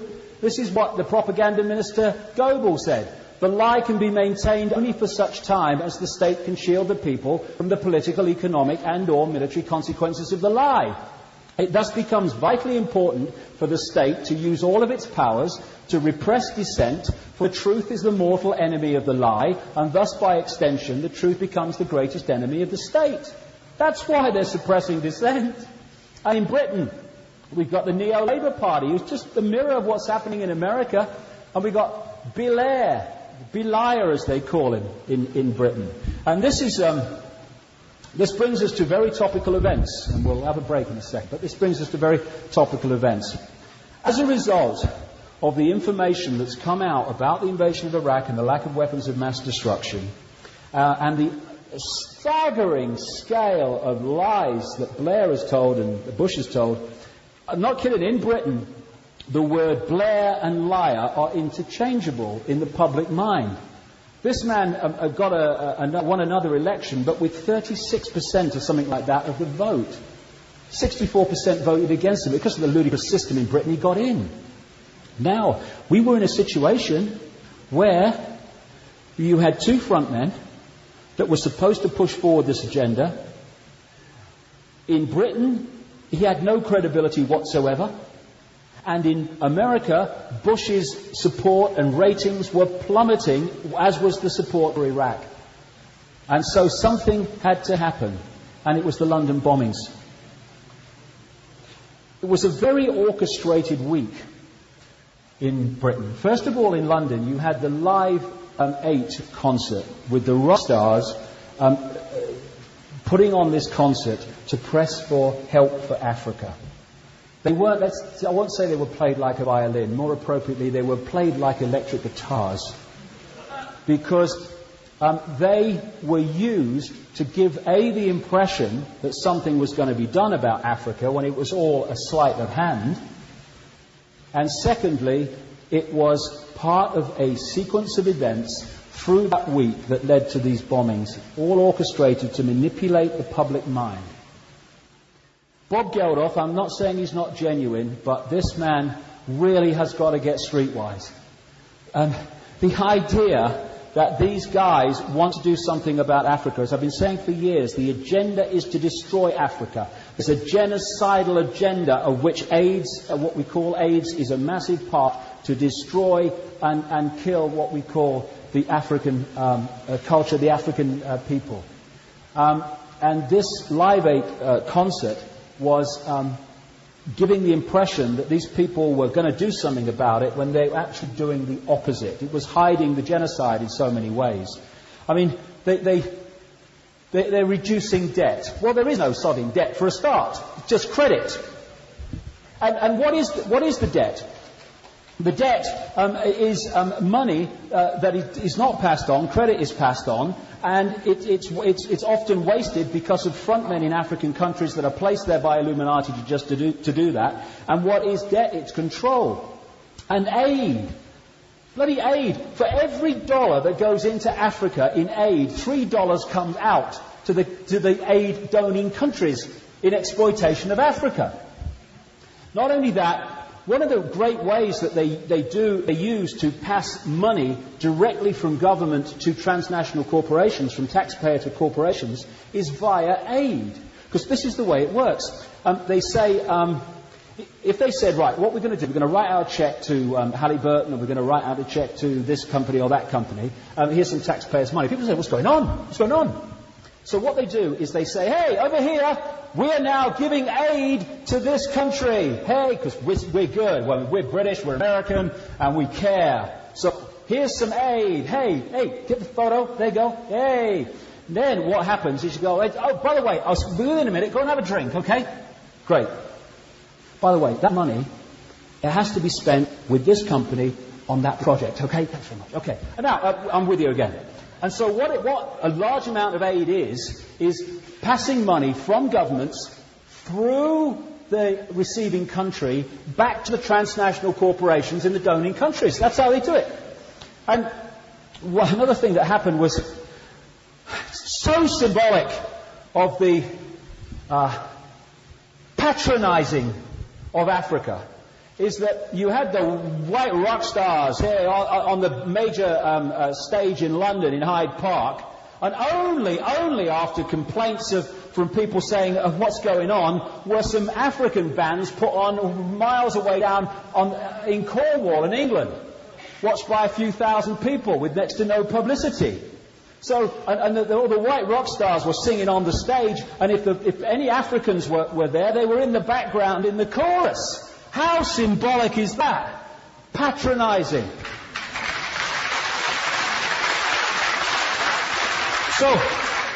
So then, but we're good guys. Look, we're doing this. So you've got the Bonos and you've got the Geldofs, and I'm not saying they're not genuine, but they've been pulled into the system to play the game. And so we are asked to believe that now, because of this pressure, that these global leaders are going to help Africa, and the organisation orchestrating this help is the World Bank and the IMF, when the World Bank is headed by Paul Wolfowitz, who was one of the architects of a document that talks of developing biological weapons that can target specific genotypes. This may transform biological warfare from the realm of terror to a politically useful tool. Bob Geldof, mate, wake frickin' up. Please.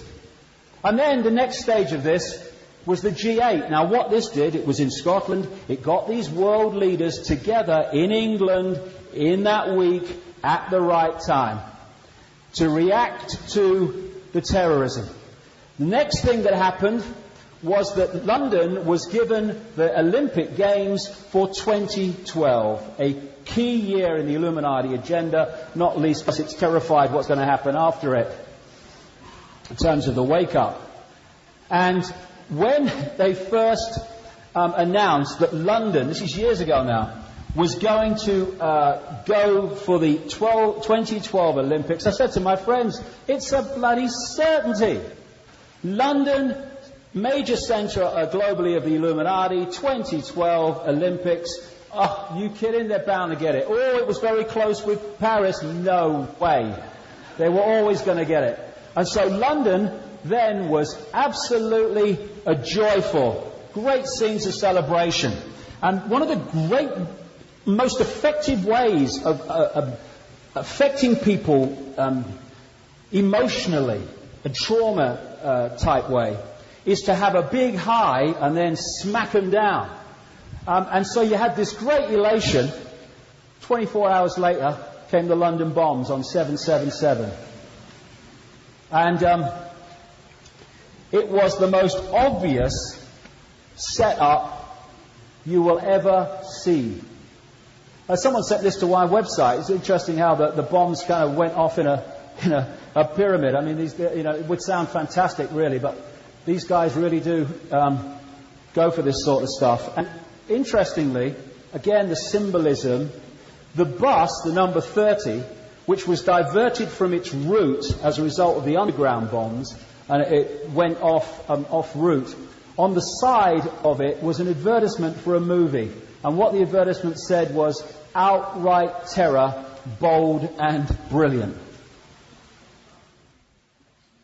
And some people have contacted me who work for London Transport, and they are desperately sceptical about the official story.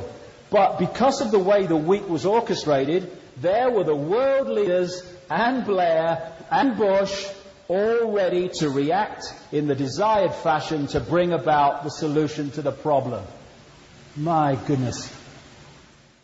And then we had the same scenes. We had scenes of people trying to find missing people, just like after 9/11.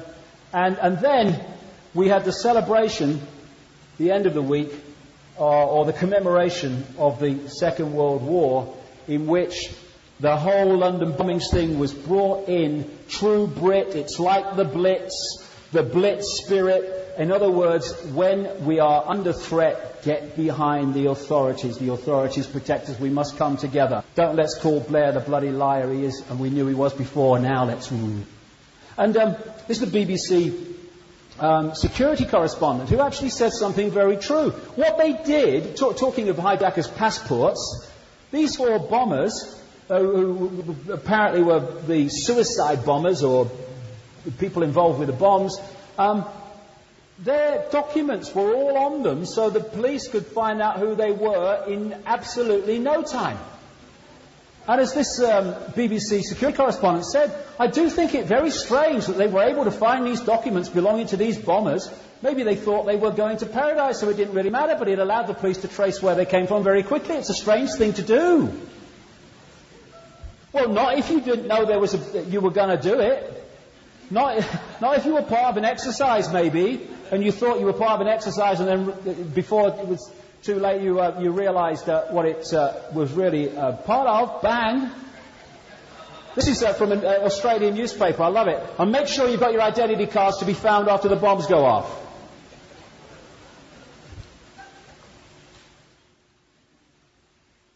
Although they're now denying it, this guy, Benjamin Netanyahu, former Israel Prime Minister and still a major political figure in Israel, he was warned not to go to a hotel near the first bomb where he was due to make a speech and stayed in his hotel. How did they know that? And then, on the day of the bombings, the Jerusalem Post published an article by this guy, Ephraim Halevi, former head of Mossad. This is what he wrote in his article. This is on the day the bombs went off. The multiple, simultaneous explosions that took place today on the London transportation system were the work of perpetrators who had an operational capacity of considerable scope. They have come a long way since the two attacks of the year 1988 against the American embassies in Nairobi and Dar es Salaam, and the aircraft actions September the 11th, 2001. There was careful planning, intelligence gathering, and a sophisticated choice of timing, as well as near-perfect execution. We are faced with a deadly and determined adversary who will stop at nothing and will persevere as long as he exists as a fighting terrorist force. Simultaneous bombs. The London police announced on the day of the bombings that the bombs went off over a period of 51 minutes. It was 2 days later before they called a news conference and said, we've now established the bombs were simultaneous. How does this bugger know, former head of Mossad, they were simultaneous on the day of the bombing?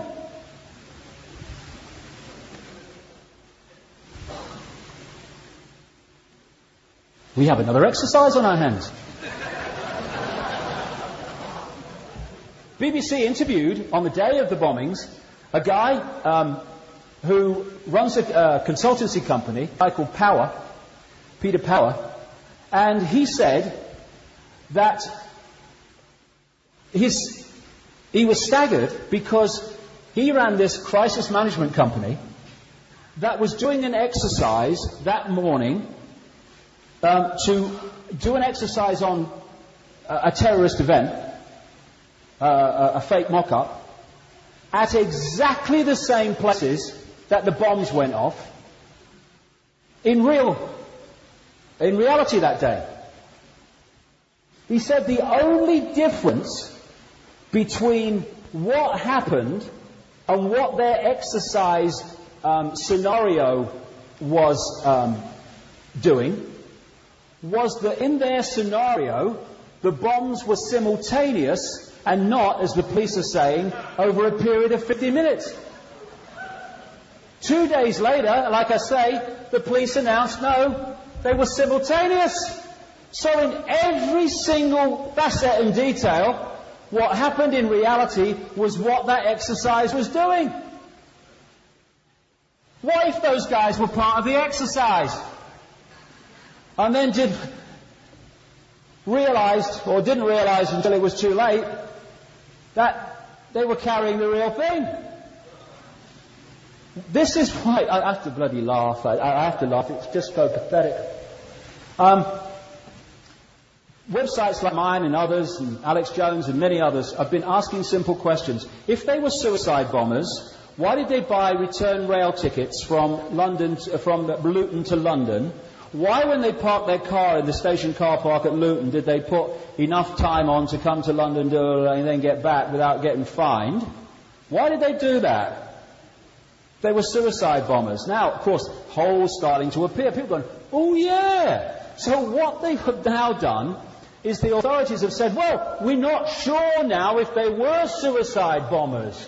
We think that maybe, because of course they bought return rail tickets and that, maybe their Al-Qaeda controllers just didn't want them to survive in case they cracked if they were arrested and told of everyone else. So maybe they didn't realise that the bombs were going to go off when they did. That's why they bought them. See, and the paper's going, oh yeah, that's probably... No, you're being used, darlings, to cover the obvious holes in the story, but you can't see it. Oh my God, it's pathetic. It's repeating. We're in a time where people are being picked off. Divide and rule. Okay, let's focus on the Islams. Oh, he's got a beard, he's dangerous. Oh, let's focus on these, let's focus on that. Oh, look, homeless, hey, they're always into crime. All this. We're being picked off. And oh, it doesn't affect me, it doesn't affect me. And it reminds me of this very famous statement by this pastor, an anti-German activist, anti-Nazi activist rather, who said, first I came for the Jews and I did not speak out because I was not a Jew. Then they came for the communists and I did not speak out because I was not a communist. Then they came for the trade unionists and I did not speak out because I was not a trade unionist. Then they came for me and by then there was no one left to speak out for me. That is what they are seeking to do to us. And what we surely need to do is unite on what affects us all instead of being disunited on what we agree on.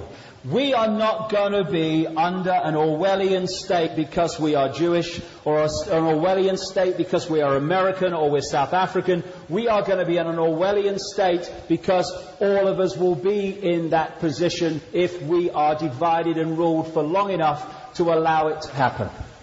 And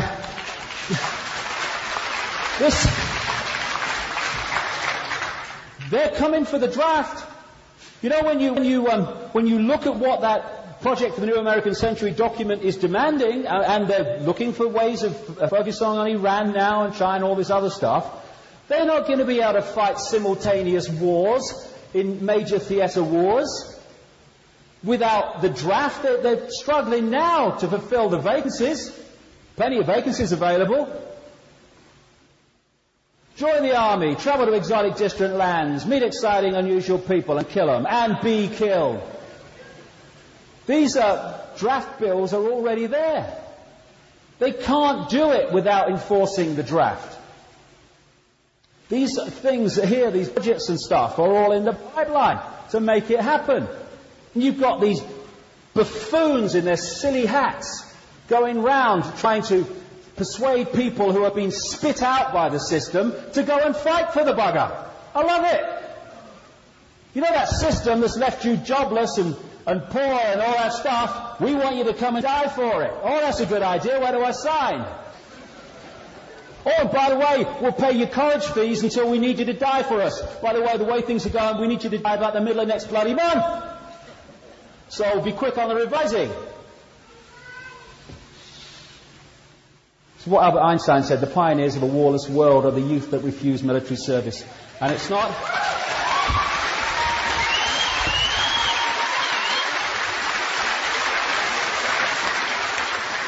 It's not just the youth to refuse military service, it's for those not affected to support them in refusing military service.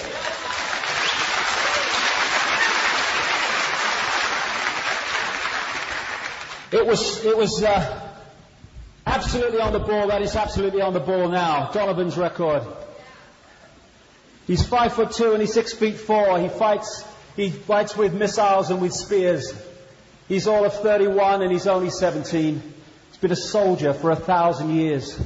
He's a Catholic, a Hindu, an atheist, a Jain, a Buddhist and a Baptist and a Jew. And he knows he shouldn't kill and he knows he always will. Killing for you, my friend, and me for you. And he's fighting for Canada, he's fighting for France, he's fighting for the USA, and he's fighting for the Russians, and he's fighting for Japan, and he thinks we'll put an end to war this way. But without him, how could Hitler have condemned him at Laval? Without him, Caesar would have stood alone.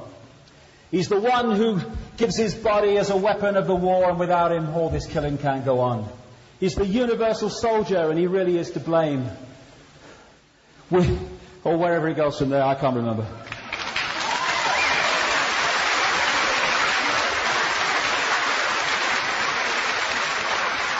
His orders come from far away no more. They come from here and there and you and me and brothers and sisters, can you see? This is not the way we bring an end to war. It's always been true and it will always be true. And never more so than now. They can't do it without using us as fodder. If we refuse to be, they can't do it. And this is a time we're at the fork in the road and people are now starting to wake up.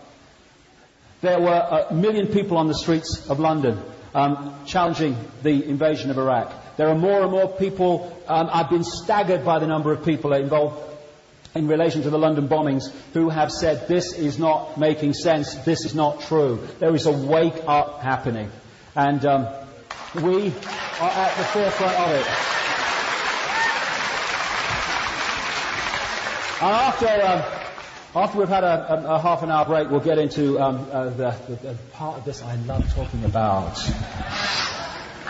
And, what are we doing letting these people run the world? I mean, look at them. Look at them. Look at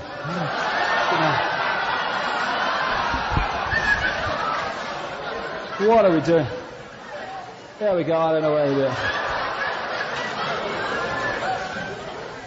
You can tell they're royalty. They do it with their gloves on, you see. They got class. So, we'll have a half an hour break.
especially at this time. So, this is, as I say, the structure going through history, which is certainly the situation today, where everything comes to one point. Now, there are two major mass mind and emotional manipulation techniques that are desperately effective, so simple, and they're being played on us all the time. And once we realize, and I know this from my own experience, once we realize these two techniques, then the veil lifts on a massive scale. If these techniques were known by the mass of the public, then selling 9/11 and the London bombings and stuff would be so much more difficult. One comes out of this Freemasonic motto, Ordo ab chao, order out of chaos. It used to be called the Hegelian dialectic. I changed it some years ago to problem, reaction, solution. Problem, reaction, solution is the greatest weapon that this network has in pushing forward its agenda. Very simple. Everyone in this room, I'm sure, will know it, but for those who don't, who will listen to this, this is how it works. You want to change society in a way that you know if you do it openly, you're going to get a massive reaction against. You want more and more surveillance, more and more control. You want a war on terrorism. You want microchip people, identity cards, and all this stuff. And so you don't announce it openly. You don't say we've had a meeting and this is what we're going to do. You play problem, reaction, solution. First stage, you create the problem covertly. Could be a terrorist bomb, it could be a 9/11, a run on a currency, a government collapse, stock market collapse, whatever. You then tell the public what you want the public to believe about that problem. Now this is a piece of cake because of the media we have. If we had a media that was any way connected to the word journalism, problem, reaction, solution couldn't work. Because the official story would be given out, real journalists would investigate and check it, and they would communicate their findings, it's a load of crap, to the people who would react in a different way. What are you lying to us for? And so the stage 3, the solution to the problems you have covertly created, changes in society that advance your agenda, would not be possible. But because of the media, you have the problem, you have the cover story of the problem communicated undiluted to the people, you get the reaction, fear, outrage, something must be done, and then those who created the problem got that reaction, then openly offer the solutions to the problems they have created. I've just described 9/11. This is George Bush. Your 14th century, set up in the 90s by the people that have controlled the Bush administration since it came to power, produced a document called Rebuilding America's Defenses. Forget America, America's the vehicle. It's an Illuminati. Rebuilding America's Defenses, Strategies, Forces and Resources for a New Century. September 2000, just before Bush won the first election. The people that set up this organization were people like Dick Cheney, who became Vice President. Donald Rumsfeld, who became Defense Secretary. Paul Wolfowitz, who became Deputy Defense Secretary and now, of course, is head of the World Bank. Please have mercy on the developing countries now. Also involved in creating it, Michael Ledeen, infamous of the connections into the far right in Italy. He's so far right he meets himself coming back, this guy. Richard Pearl, one of the key neocons, as they call them, neoconservatives, just a name for an Illuminati grouping. Richard Pearl, one of the architects of the invasion of Iraq. Woolsey, the former head of the CIA. Douglas Feith, major player in the Defense Department in the run-up to the invasion of Iraq and stuff, and all the other stuff with Afghanistan after 9/11. Jeb Bush, brother of Georgie Boy, and William Crystal, who you'll see on Fix News all the time, putting the neocon, we must bomb everyone and all that stuff point of view, and he runs a newspaper, a Murdoch newspaper, which is a propaganda sheet for all this. Another guy involved is Frank Carlucci, thrown out of at least 2 African countries for involvement in assassinating their leaders. Another big player at one time in the CIA and also the Defense Department, very close to the Bush family, etc. Head of the Carlyle Group, which I'll come to at the time of 9/11. Another one of these neocons involved in this network and stuff, John Negroponte. Whoa, what a background this guy's got. United Nations ambassador at the time of 9/11, key position to push the invasion of Afghanistan and so on. Then he became head of American operations in Iraq, and now he is head of all intelligence operations in America. This is what I'm talking about early today, where they place their people in the positions of power necessary to orchestrate this agenda. This is what this document said in September 2000. It called for American armed forces, it called them the cavalry on the new American frontier. It says that key allies like the United Kingdom are the most effective and efficient means of exercising American global leadership. Exactly what has happened. It says the United States has for decades sought to play a more permanent role in Gulf regional security. While the unresolved conflict with Iraq provides the immediate justification to go into the Middle East, the need for a substantial American force presence in the Gulf transcends the issue of the regime of Saddam Hussein. This is all before Bush came to power. It calls for a blueprint for maintaining global US Illuminati preeminence and shaping the international security order in line with the Illuminati's principles and interests. This Illuminati grand strategy must be advanced as far into the future as possible, and the US must fight, on behalf of the Illuminati, and decisively win multiple simultaneous major theater wars as a core mission. They've just announced, you saw it in the last couple of weeks from the Pentagon, that they want to change the nature of the way the US military operates so it can fight simultaneous wars. That phrase was actually used. This document says that peacekeeping missions demand American political leadership rather than that of the United Nations.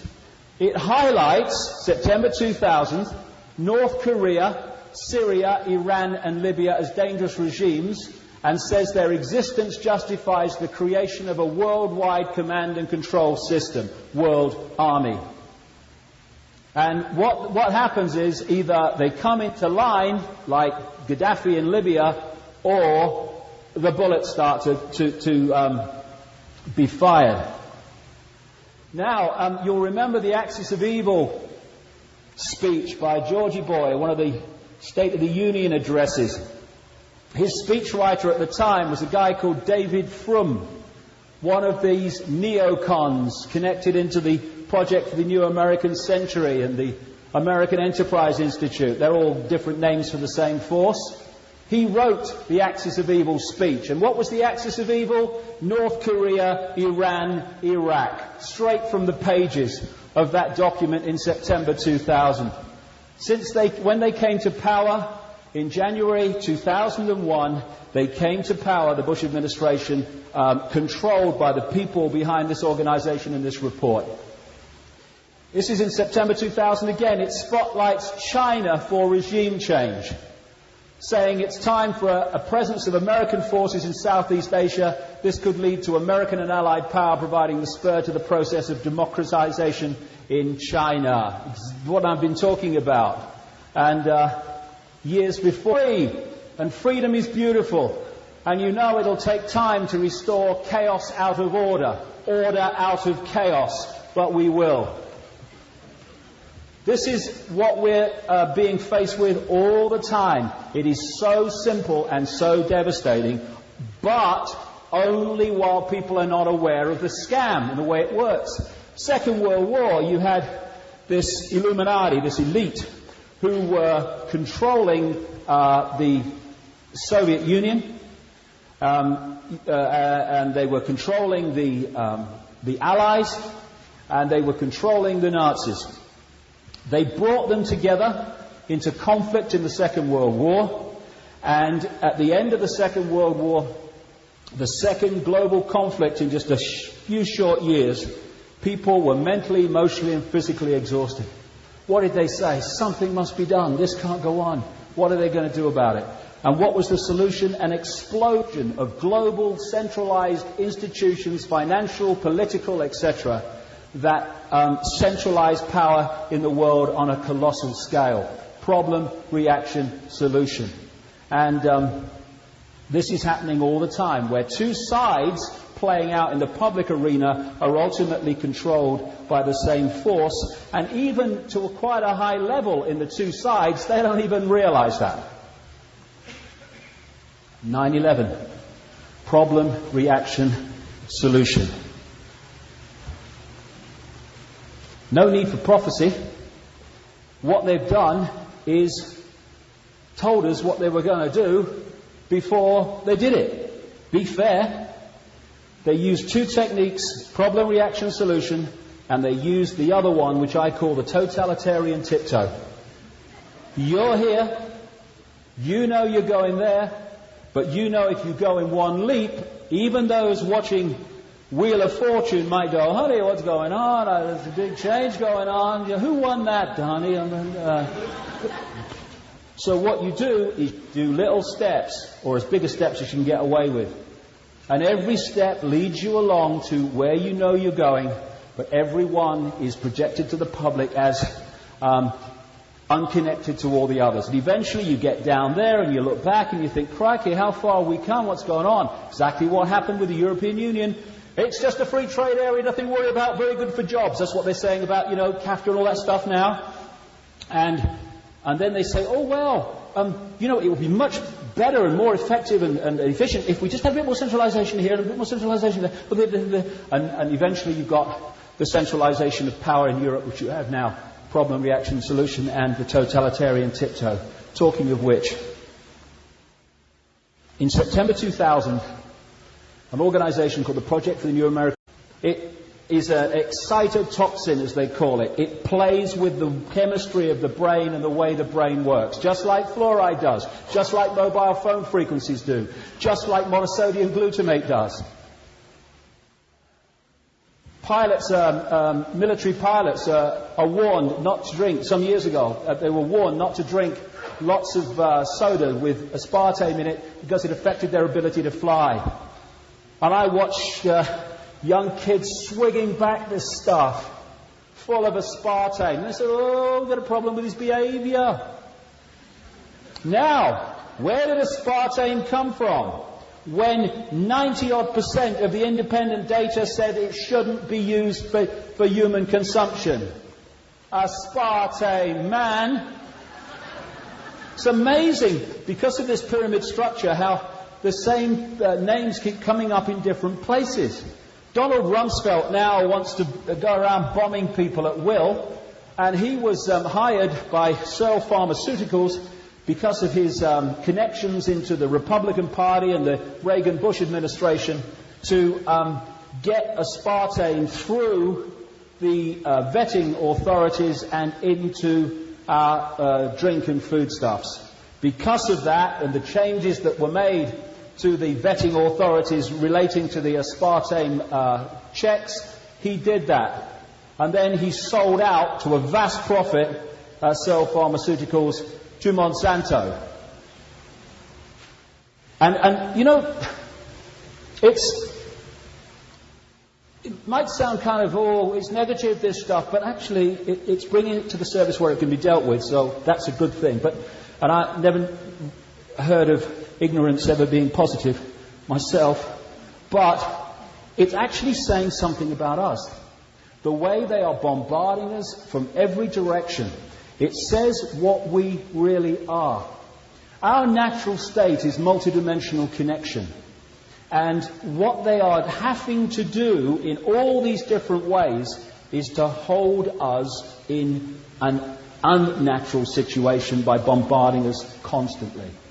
I've used this analogy a number of times. If you get a ball floating on a tank of water, its natural state is to float. If you want to put it in an unnatural state, you need to push it down and hold it there. Once you let go, woof, it's back. And symbolically, that's what they're doing to us, or trying to. They're trying to hold us in a natural state at the bottom of the tank in all these different ways. And that says something incredible about us. That when we remove this stuff, boom, we're in our natural state. We don't have to find home, we are home. This stuff is designed to make us forget who we really are.